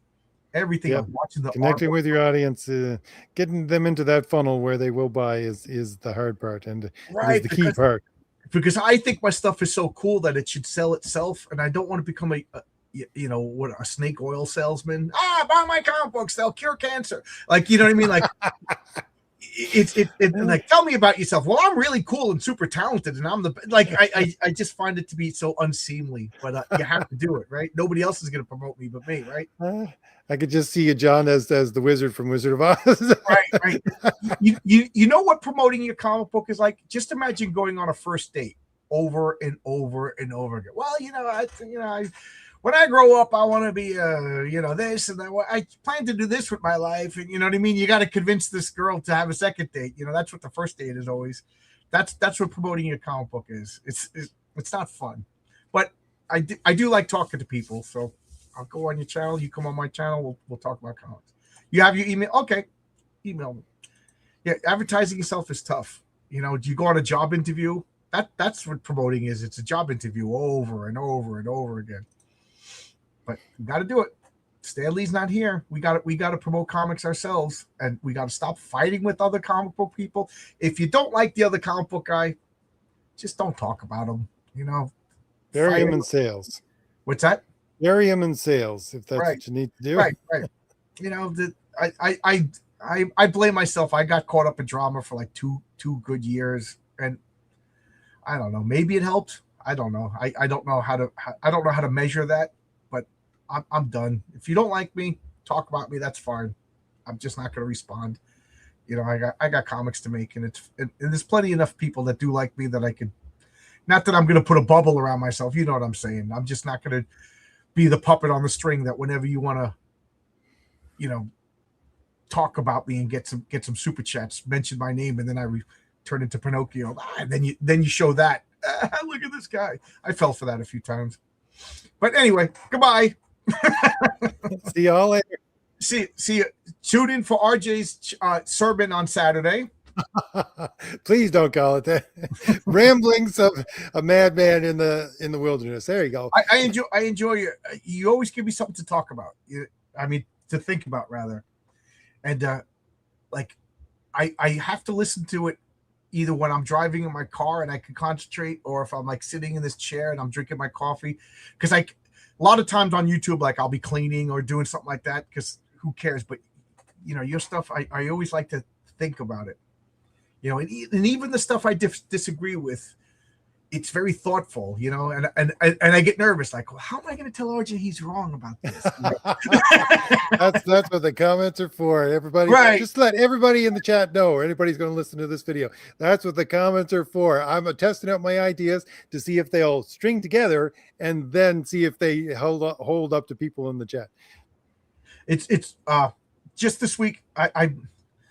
I don't know if you've ever watched RJ, but every once in a while I do a show called Theology, and it's usually a telepathic bunny and I bounce ideas. Have you seen it? I've seen it. Yeah. Yeah. I just thought another one today. I want to bounce an idea, but I have 3 planned theologies, but I've just been so busy with work. We haven't been doing it, but I don't know. Maybe I'll whisper to you what I'm thinking about, and tell me what you think. Jewel, I appreciate the fact that you love telling me that I'm wrong in the comments. I just like for people to tell me that I'm wrong in a articulate way, because you get these morons coming into your comments saying, ha ha, this guy's an idiot. And I'm going, gee, that was a well put together argument you just put out there. Yeah. I mean, I'm always wrong. I'm always wrong. Yeah. Just tell me why I'm wrong. Yeah, I don't mind. If I'm wrong, I'm wrong. It happens more often than that. But on that note, check out RJ. Crom the Destroyer is live on Fund My Comic right now. I'll put the link here one more time. Link is in the description in my video for both mine and John's open campaigns. It looks beautiful. I've seen a lot of the art, and then Heroic Tales 2 is available on this link for the time being. I'm going to open up a permanent store, so right now you can get this. I wanted to keep the Christmas special just streamlined, just that comic, but I know a couple of people are going to be like, well, why couldn't I get Heroic Tales 1 and 2? So I'm thinking of doing like a stocking stuffer, get the comic book and then get issue 1 and 2 bundle. I don't know. What do you guys think? Let me know now as fast as you can, because I want to have this live on Friday. What do you think I should sell? I'm going to sell the comic. There's no variations. There's just the comic. It's a flip book, so it has the 2 covers in 1 comic. I got the King Fu hoodie, the King Fu membership card, and I have a super secret add-on that I will be announcing when I go live. I think it's so cool. I hope people are into it. And then a digital. That's really it. So, but I guess I have to do like a Heroic Tales 1 and 2 for people that missed it, although it's still available right here if anybody wants. But anyway, let me know not in the chat. Let me know in the comment section to this video. What else do you think I should include or not include in my campaign? Because I got one day to edit it before it goes live. So thanks a lot. See you all later. See you later. Bye, kids.